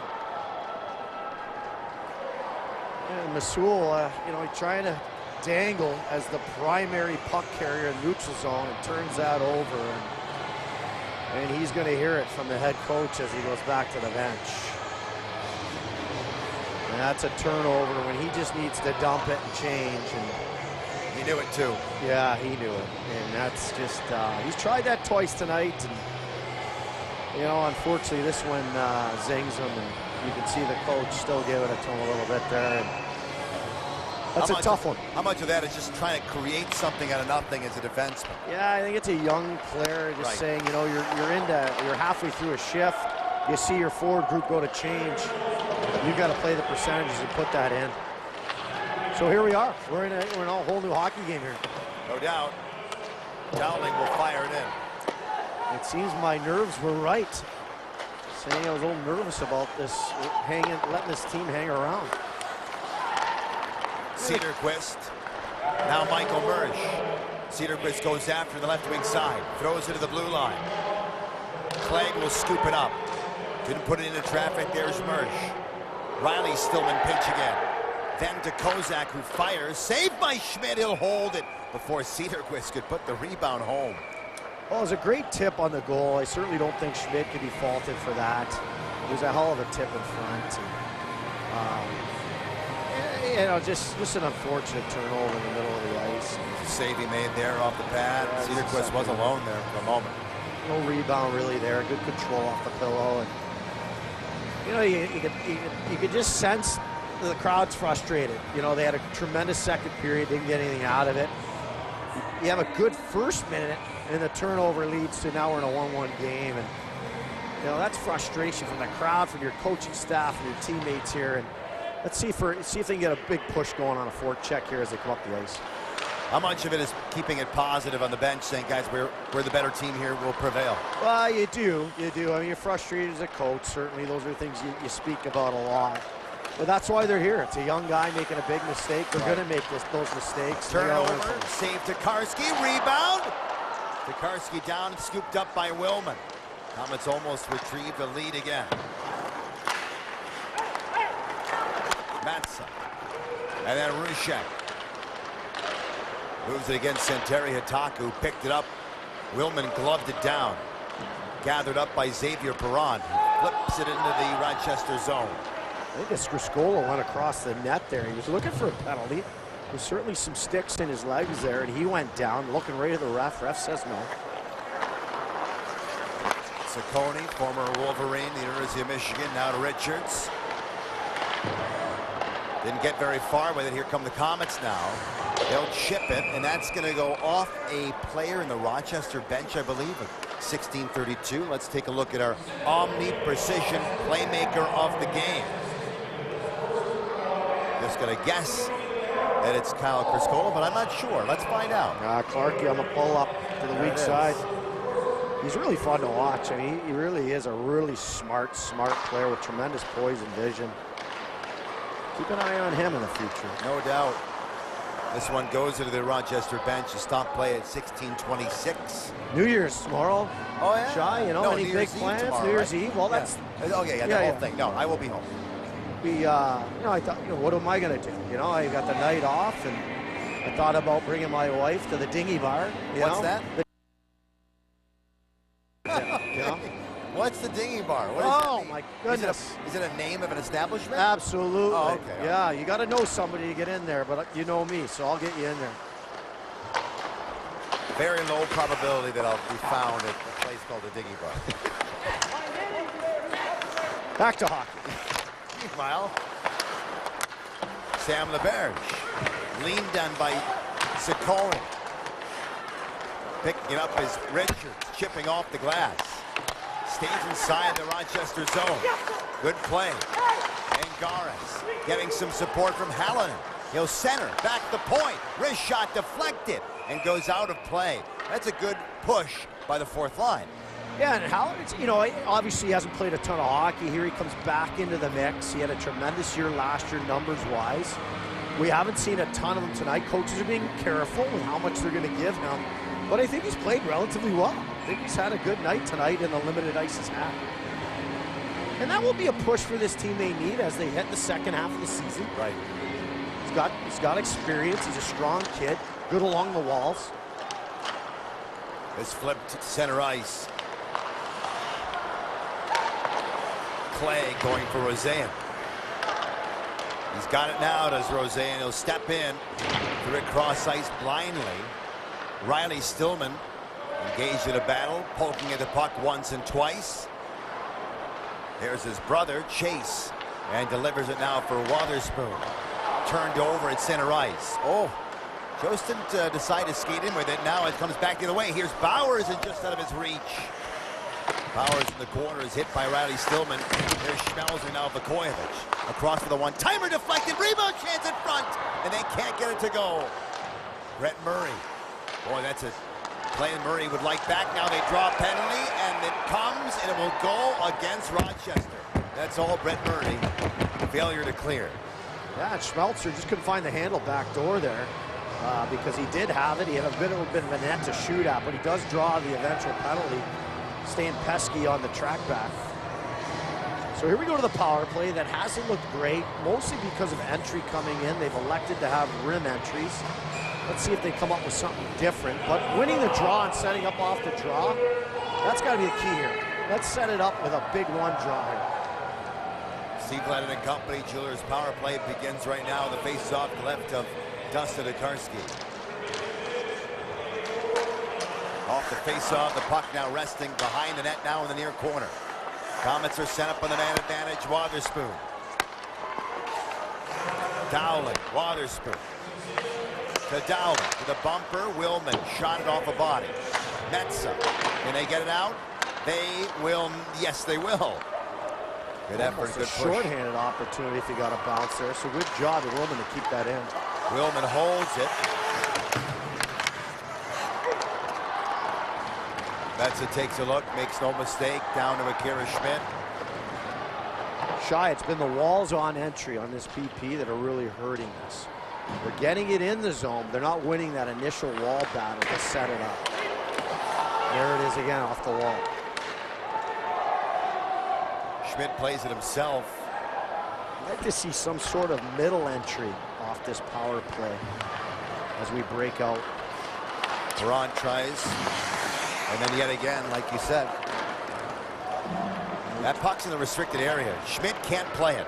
Roseanne has a little room, but he's content on killing off some time. There's 45 seconds left on the penalty to Clague. Jost hard of the forecheck. Wotherspoon turning back once and twice. He's got Schmelzer on one side. As the fans get frustrated. On the reset, here we go. Now they'll bring it in. Now it's Gambardella. Cal Foot reaching for that puck. It ricochets off the stick, and it's Gambardella into the corner. Gambardella again to the blue line. Robbie Russo. Russo waits. Cal Foot back to Russo. Two defensemen of this power play unit. Russo dishes. Shot off a body. What a block that was by Riley Stillman.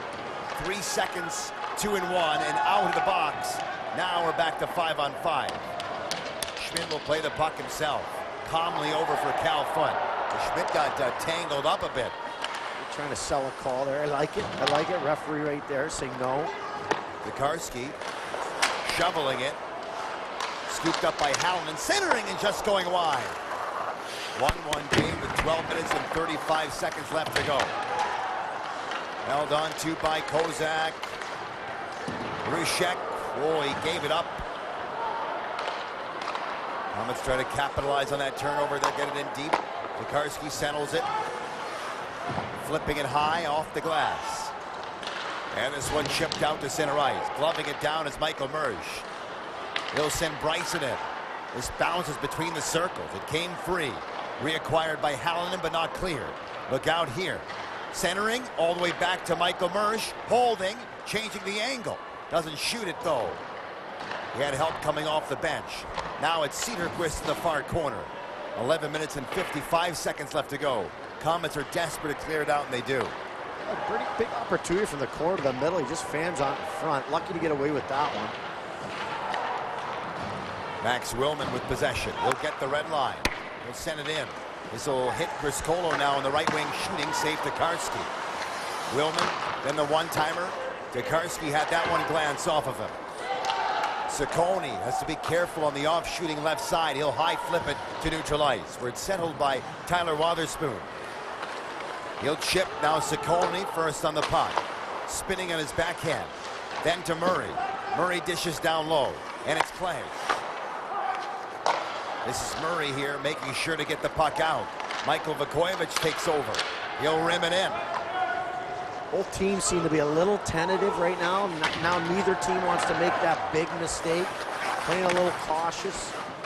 Schmelzer's always got the mindset for a big moment in a big game, and this is it. Can he get something going? For now, though, the puck back in the defensive zone.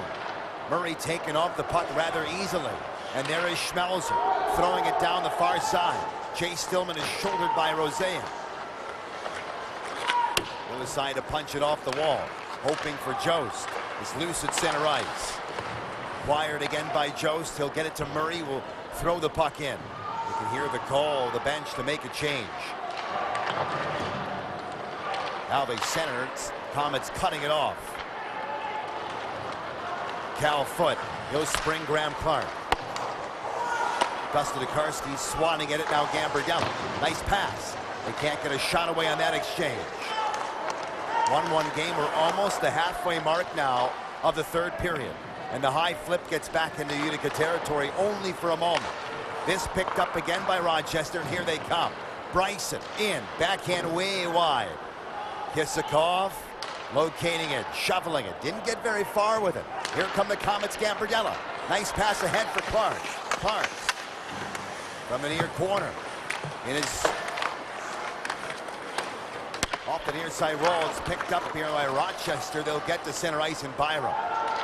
Suddenly not a lot of room on the ice. This pace is picked up. It's become hard checking, but a lot on the walls. Not a lot of room in the middle of the ice right now. Jeremy Davies pulls it off the wall. Skates in the middle of the ice. Wrist shot was body down. Second chance. That was blocked. Rebound now to Ciccone. The defenseman is also pinched in. He'll send it back to the point. Long wrist shot deflected and just went wide. 9 minutes and 10 seconds remaining here in the third period. And the Comets now in full flight through center ice. Gambardella with possession. Oh, he draws a penalty. And the Comets are going to a power play when we come back after this commercial break.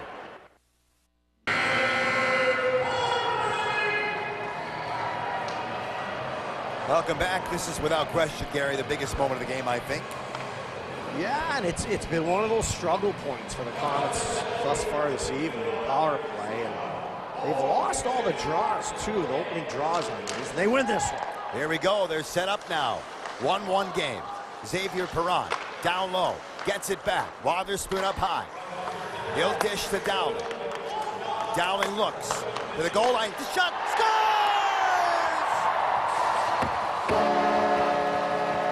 Power play goal!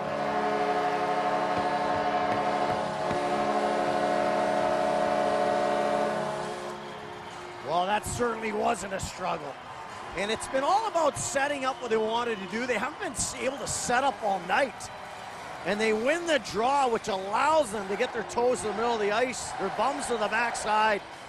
And here's a thing of beauty. Just a pull and trusting, knowing. And it's the two little guys that make magic happen down low. And he makes no mistake about it. He doesn't handle it. Doesn't overhandle, and he lets it go, and that's a thing of beauty, that PP goal. Power play goals in 4 straight games for Utica. And I think I did mention if they score, it'd be early. Shy, you were like, this is the one they're going to get. I'll give you credit, because I think if you pulled the 4,000 people here, if they'd get a PP goal after their first 4, it'd be a resounding no. But to the credit of the boys, they stay with it. They win a big draw.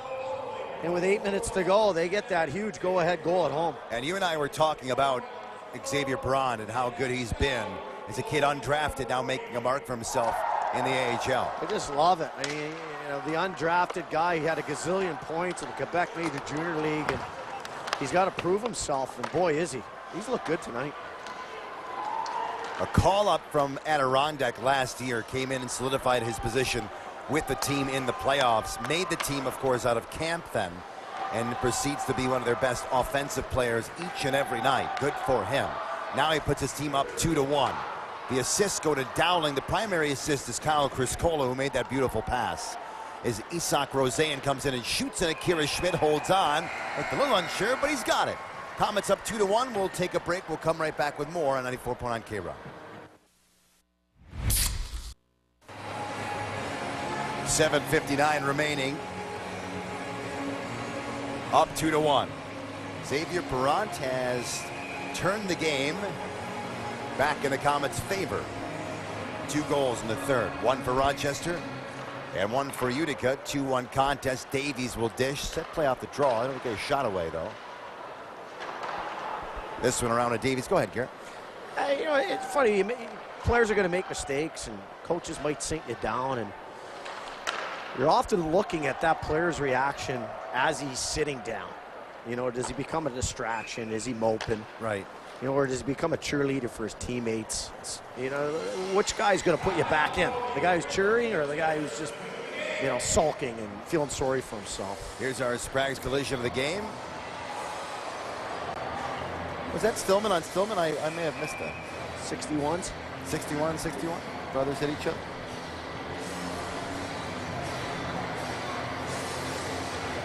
And face-offs become just tremendously important with 7 minutes to go, and a one draw there should make an exit here, and they do. Bowers, several great opportunities in this game. Throws the puck in. And it's Clague who stops it. Now he marches up. He knows his team needs a goal in order to tie the game. Comets, 7 minutes and 19 seconds left. This will go down, no icing though. Great play by Schmelzer, getting on the right side of the puck. Defensively sound. Here's the stretch play. Weissbach. Talked about several players here for Rochester that have been relatively quiet in the game, that were not used to being quiet, including the likes of Brett Murray and Michael Mersch. It usually can be a thorn in the side of the Comets. Still plenty of time for them to make their presence felt in this game, but the Comets, I think, have, maybe you'd agree with me, been the better team tonight. Yeah, I think the first period they showed that little bit of presence. Those are two big bodies that are great in the hard area, but the Amerks haven't put it in the hard area since that first period. Puck is rolling back at center ice. Jacob Bryson, London, Ontario, will turn, play it off the wall. Nearly gave it away, but there's Kozak. Schmidt will come out to stop the puck. How big are some of those saves Schmidt made in the second period? One off the Rezan, of course, and the save from that right wing side.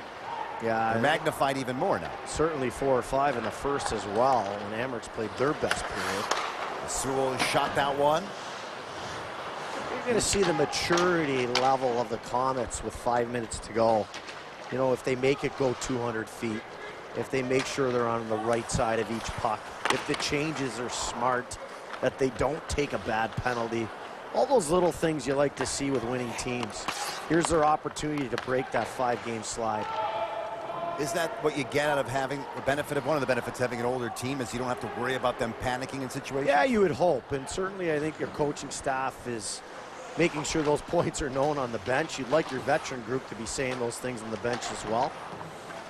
5 minutes and 20 seconds. There's a penalty coming, and this is going to be as a result of a high stick, I believe. And I believe it's going against Rochester here. We'll have it for when we come back on WKTV. Children.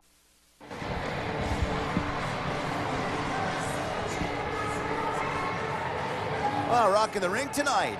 Jam crowd and up 2-1, hoping to finally shake off the 5-game losing streak and get into the win column. The North Division is always competitive. Everybody knows that.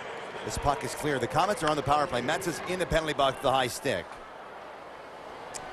And they lose that draw, and out it comes, and that was the key on that big power play goal. They won that draw, gained immediate possession, set up what they wanted. They got a bit of a funky unit out here with 2 Ds, so very conservative approach. Michael Vukovic getting some power play time. More of a 2-3 look. Dowling shooting. That was... Didn't mind it. A little bit of a backdoor rebound there if they had pounced on it.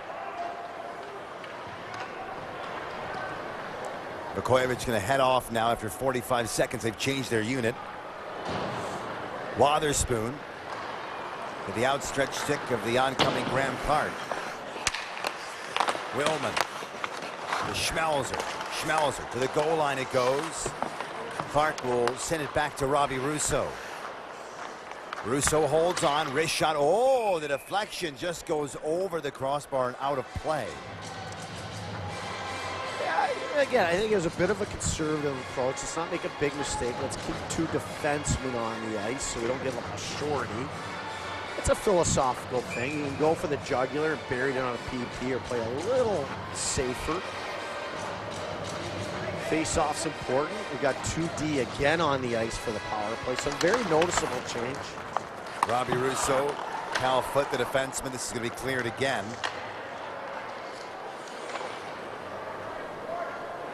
Is it easier to win a face-off when you're on the power play in the offensive zone because you can have wingers come in and help easier? Well, it should be easier because you get to choose the side on the initial. So you get your favorable side. After that, it's 50-50. I think it's... I mean, they're both... I think the D's going to step in with you no matter what. Schmelzer chips it. Jeremy Davies to Ciccone. Jost will send it to center ice all the way down now on Akira Schmidt. The power play's over in 10 seconds. Metsa's already standing. You know he wants to get out of the box. Now he's a defenseman. If that puck's in the D zone, he still has to get back in there to help out his team. 2 seconds and 1. In fact, he will do that. And now he'll make a beeline as the puck is going to be broken out so he can get to the bench and they can put on a forward for him. Wotherspoon to Chase Stillman. Now acquired by Gambardella, now going for Bowers. First on it though, Bryson. Picking it up is Jost, taking the hit to make the play. Off the wall is Roseanne. Rochester with 2:50 to go. We'll keep an eye on Dustin Tokarski. Comets 2-1 lead. The centering pass is knocked away. Back to Clague for a wrist shot that hit a body. Oh, hit Roseanne up high, and he's hurt. They haven't blown the whistle, and he's trying to get off the ice, but I don't think he can see anything right now. Here's a shot by Murray, saved by Schmid, and he'll hold on to that rebound. The kid got hit up high. It looked like it maybe in the jaw. He's coming right off. Yeah, he took a puck to the schnoz, and the most nervous person watching this game is his mama, who's thinking his teeth are done, and they might be. You know, there's that Murray play where we talked about him in the hard area. And now, you know, you're looking at coaches. With 2:34, is the goalie coming out? Is this a timeout? What personnel do you have on the ice? Can we milk that first personnel where we don't call timeout now, we like who we have, then call timeout a minute in so they play the 2 minutes essentially left in the contest? But here you've got, you know, the fill-in coaches. Just 2 coaches on the bench. The head coach is up in Buffalo. And a chance for them to shine. So a 6-on-5 opportunity. Huge draw.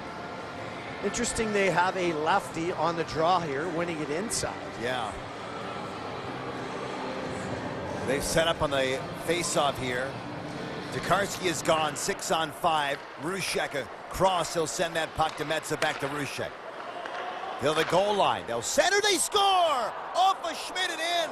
And Michael Mersch ties the game. Geez, we talked about Mersch and Murray playing down low. We haven't seen them all night do it. And that's that RVH, is that what they call it? You know, the viewers at home are like, what are you talking about, R2-D2? Or the way the goalie would position himself against the post. It's a new thing in the last, I don't know, 5-6 years. But he wasn't down, that's the thing. And that is so hard to watch, and yet it is happening a lot in the National Hockey League, the American League college game, and really tough to watch. And they look good off a face-off win to the inside with a lefty you don't see very often. So to their credit, they win that draw. They go coast to coast, and peanut butter and toast, it's in the net. I don't think their play was banking it off the goalie and in, though. Well, you'll have to ask Mersch that. It's true. 2 minutes and you want to say that, left. but you see it. You know, you just see it. It's amazing. It's so frustrating to watch. Boy, is it frustrating. And to credit Akira Schmid, has been very, very good in this game. And he hasn't been tested a ton since the beginning. Right. Well, you know what? Come on. That's a tough one. But win the draw, make the exit.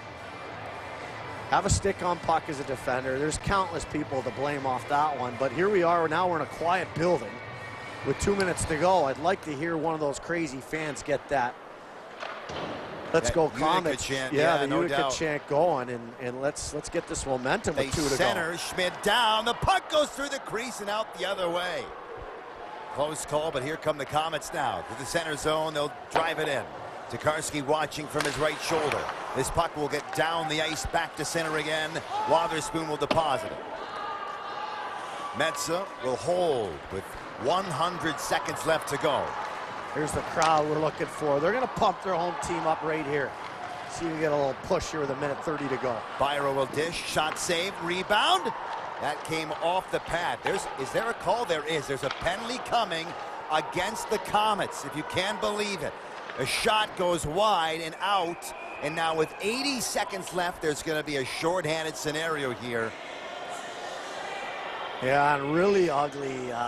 You know, we're off a change, so it's a 1-4 forecheck in the neutral zone. He kind of just skates in, and Wotherspoon gets the stick up into that mid area. You'll see it as he comes across there. His feet stop, and that's kind of the thing the refs look for. If your feet stop, you've latched on.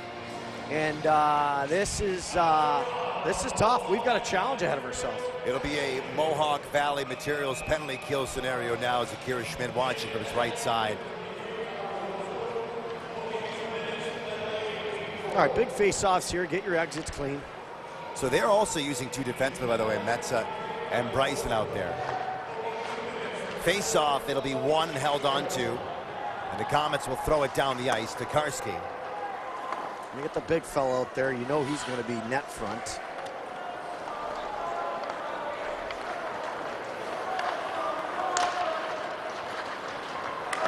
The entry, Jost. Now back the point to Metsa. He'll get it back. Bryson there, available, takes the puck. Metsa now. Wrister from long range, body down. Jost will take it up again with Metsa now on the left wing side, then getting it back. Comets aggressive with their PK one-timer fired. Schmidt the save, it sticks to him, good glue. Yeah, no rebound, there's the key. Big Mersch waiting in front for that rebound, no rebound. Good movement by the Amerks, but a very disciplined PK sitting inside, allowing an outside shot. Your goaltender needs to make a save, and he does. And with 40 seconds left, again, a pivotal draw. Byron will take the face-off. Again on the off-shooting side, so he's a lefty on the right circle. Murray trying to help it back the blue line if he can. Now he will, and they're set up again. Clague to Rouchet to Clague. They gave it away nearly. It's on the far wall, regathered by Clague, and now punched out to center ice. There's only 25 to go in regulation before these two teams go to overtime. For the Comets, if they do begin overtime, 40 seconds worth are shorthanded. This will be punched off the wall. Robbie Russo won't waste much time. They'll just keep it along the dasher to kill off what is left of now 10 seconds worth of the third period. And the puck between the circles, now to Clague, wrister towards Schmidt. We are going to overtime in 2 seconds and 1. Clague fired, that would have been a save, it wouldn't have counted. So we have 40 seconds left, shorthanded. On a 4-on-3. Now, if it's up to me, I'm guessing the Comets here kill off the penalty and win the game at overtime. That's my guess. You get that rush, the momentum coming after you kill off an overtime. No question. I mean, a 4-on-3, a ton of ice. They've been giving up the outside shots. You got a big goaltender, made a couple big saves there after the faux pas. So, you know, both coaches get a quick minute to reassemble here, go over some strategy. The only thing they won't like, they'll get the point, which is great, you get a point, but they won't like giving Rochester a point in this.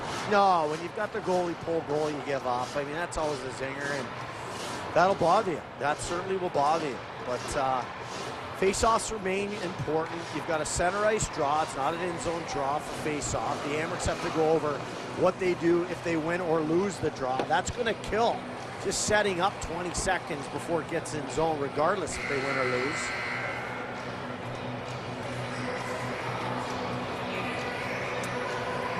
And needless to say, we haven't had anybody leave this barn. We've got overtime hockey here Saturday night in Utica, New York.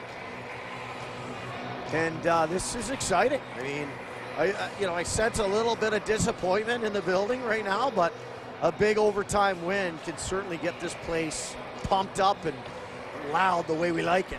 One thing we should note, Erie Kulik has 4 overtime game winners this year, so he's not here. That's okay. Yeah, so there's a personnel decision there these guys are going to have to make.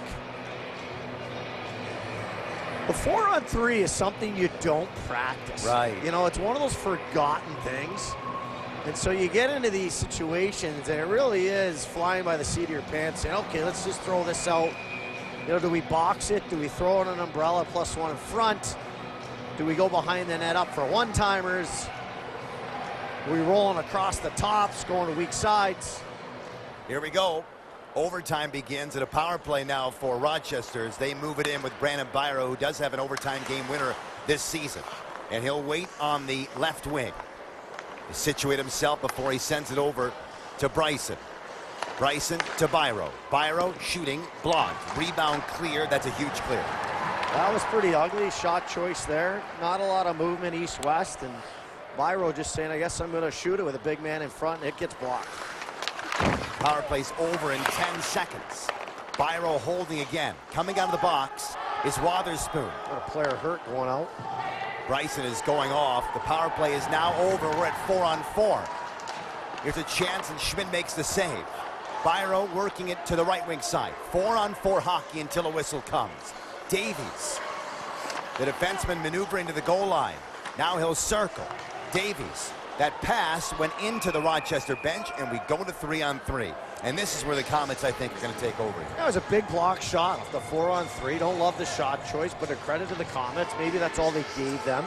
They get the big shot block, and, you know, they killed this penalty. Here you go. You get a whistle. It's 3-on-3 hockey. Fans love it. You know, I think a lot of fans are like, hey, let's get through this I know the kids. Let's get through the 4 minutes so we can see a shootout. No. You know? No, let's have the an kids all overtime think winner. that, but I love the 3-on-3. I think it's exciting. I think it's been a good thing for hockey. We like playing it at our level. Certainly had enough of our share already this year as well. Adrian College, big victory in overtime here. Stevenson again. I mean, we've had a number of them, but this is exciting. Here we go, 3-on-3. 4 minutes left in overtime. The Comets win the faceoff. Possession is king in overtime. And it's Robbie Russo holding on. 2D on the ice for the Comets. Wotherspoon's one of them. He lost it. Back out to center. Weissbach gathering speed. He'll move in. Plays it to the right wing side. They go cross ice back to Davies. Davies skates really well. He cuts the middle. He'll distribute to Weissbach. For Davies, the one-timer that's blocked. Huge block in overtime. Now Ruchek waiting. Oh, he passed it off. He had a chance to shoot, didn't do it. Rochester with pressure. Davies holding, shooting for the short side, but missed by a lot. It's Weissbach down low. Comets have a hard time making a change. They're really far away from their bench. Russo's gassed. Davies coming off and jumping on now is Metsa. Metsa shooting, that went off a body, never got to Schmidt. 3-on-3 continues. It's Weissbach and then Ruchek. Comets long shift in their zone 3-on-3 while Rochester's making a change. They force the puck to center ice. Metsa holds on. Now they'll get a partial change. Dowling's coming off. The Amerks now with Jost. He'll step in. Off the wall to himself, lost possession. There's a possible hero in Xavier Perrant. They get that change they're looking for. Russo on the ice for 1:40 there. Able to get off. Perrant with it. The entry. Criscuolo to Perrant. Perrant dangling. Shot just missed on the short side. It's Xavier Perrant again. He's buzzing for the game. Sends it wide again. He had a chance. Now it's Cederqvist holding on. Power play over. Overtime could be over in 2 minutes and 7. Maybe earlier, we'll find out. The Amerks have to turn back to center ice. Jost on the puck, shadowed very closely by Hatakka, who's now signaling he wants to come off the ice, which he does. And it's Clague now picking it up to the center zone. He'll gather speed. He'll drop it to Murray. Back for Clague, firing off a Schmidt. Rebound comes loose. Here come the Comets. Graham Clarke, he's in. One-on-one against Byro. Clarke holds on to the near side. Nice pass. Bowers, safe to Kurski. Back to Wotherspoon. On the far wall. Power play. Overtime continues. I'll get it right. Clarke is lurking. Holding on is Bowers. Clarke on the right wing side, driving the goal. Bowers holds on. Bowers leaves for Graham Clarke. Clarke with room. Clarke for the game. Fires and sent it off the outside of the goal. Brett Murray. He'll throw it across to the right side. There's Byro waiting. You're going to hear the call for the last minute of play and overtime coming up right now. Brandon Byro, 1-on-2. Now he'll go to the right wing side to Clague. Clague will dish. Shooting, saved by Schmidt. That was close. It got a piece of his left shoulder. Comets gather it up. Foot is behind the defense. Foot is lurking. He wants to pass. They can't get it to him, but they'll bring it anyways with Perron. Perron dangling. He's got an overtime game winner already this season. Perron, nice pass. Foot lets it go off the outside of the goal. Cal Foot has it again. He'll get back out to center ice. We're 27 away from a shootout in this game. You got a gassed Rochester group out here. You can take advantage of this last 20. Max Willman. He got upended. There's no call. Clague in the last 13 to center to Rushek. 8 seconds left in overtime. Rushek will drive the goal. Can't shoot it. He got knocked down. That'll do it. We're going to a shootout. We haven't had one this year.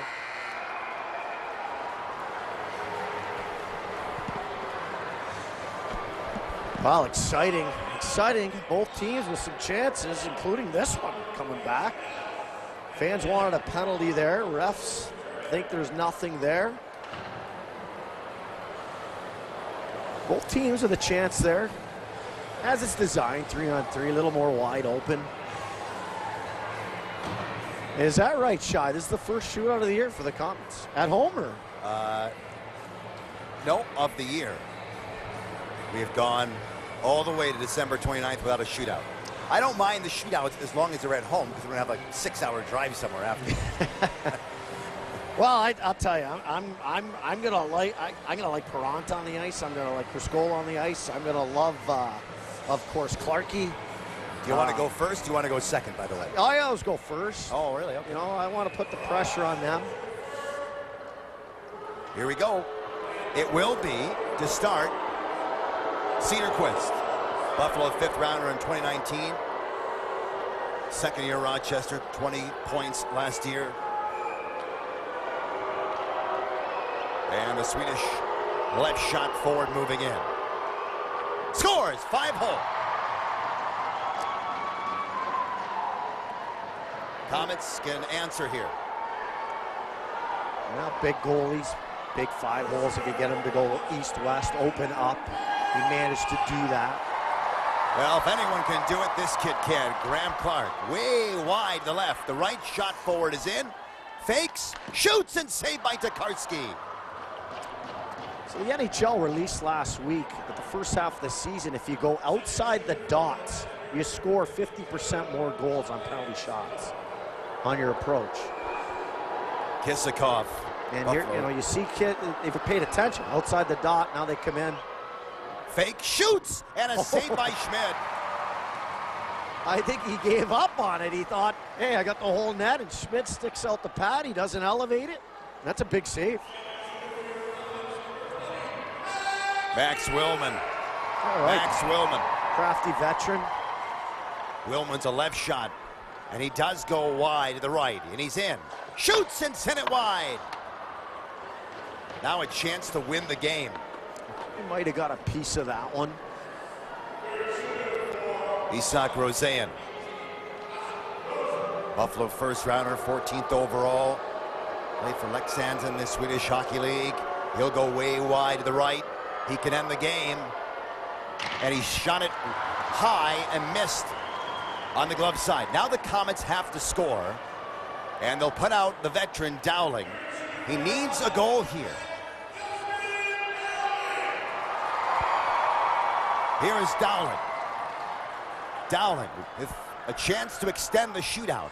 Holding, shooting, and scores!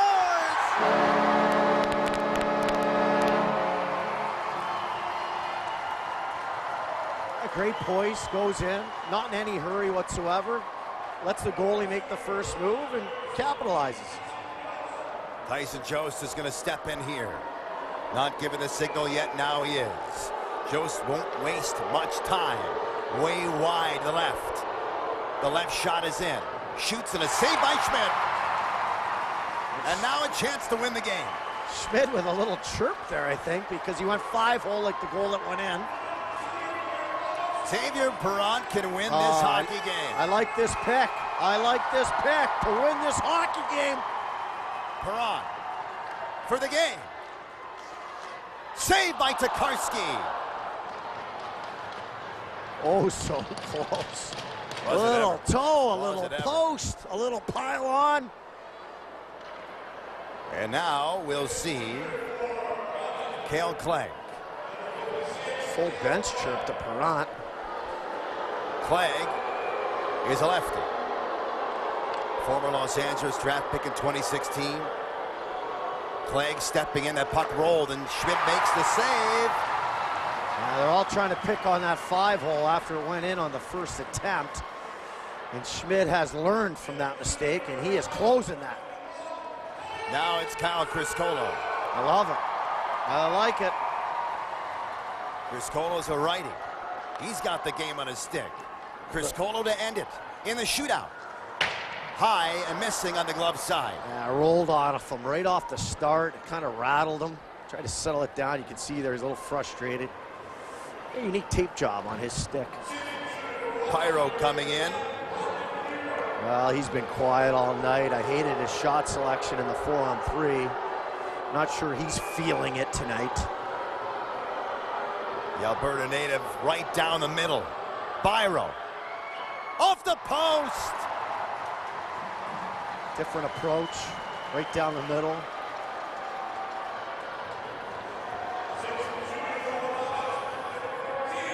All right. If there ever was a kid due for a shootout goal to win the game, here he is. Bowers with speed. Bowers for the game. Saved by Cederqvist. Going around 7, Gary. All right, round 7. Exciting stuff. Goal each for each team. Comets have favored shooting the puck. Lucas Rushek. Buffalo's 6th rounder in 2019. 56 points in 70 games last year. He'll go way wide to the right. Dust it off. And almost had the backhand, but Schmidt says no. Schmidt looks really comfortable. I mean, he's not overextending. He's just kind of comfortable in there, a little deeper, I think. Chase Stillman. Oh, giving the young kid a chance. Stillman weaves in wide to the right for the game. Stillman! Cederqvist lays down and makes the save. Was that a 2-pad stack, butterfly roll? I don't know what that was. But it worked. Round 8. Round 8. Weissbach from Gothenburg, Sweden. Stepping in right down the middle. Weissbach shoots and scores on a slap shot. I thought Schmidt was playing things a little deep. That opened up a shot opportunity, and then they went in and shoot it. Sammy LeBerge. He's got to score to tie the game, tie the shootout, and keep it going. LeBerge fakes to the poke check, and Cederqvist, with an outstretched stick, wins this game for Rochester. Yeah, frustrating one tonight for the Comets, and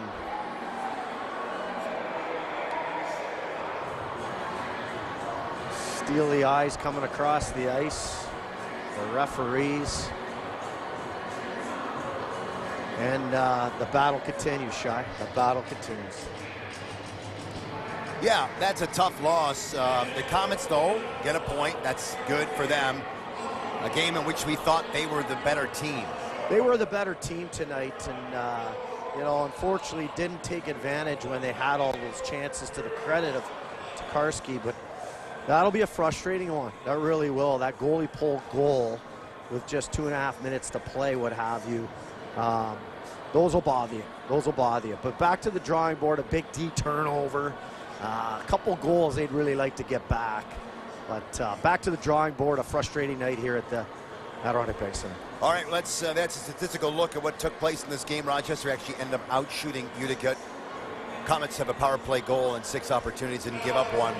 And then a look ahead. Next 3 games, same opponent each night. 3 games against Laval. That'll do it. For Gary Heaton, I'm Jason Giant. For our entire crew, good night, everybody.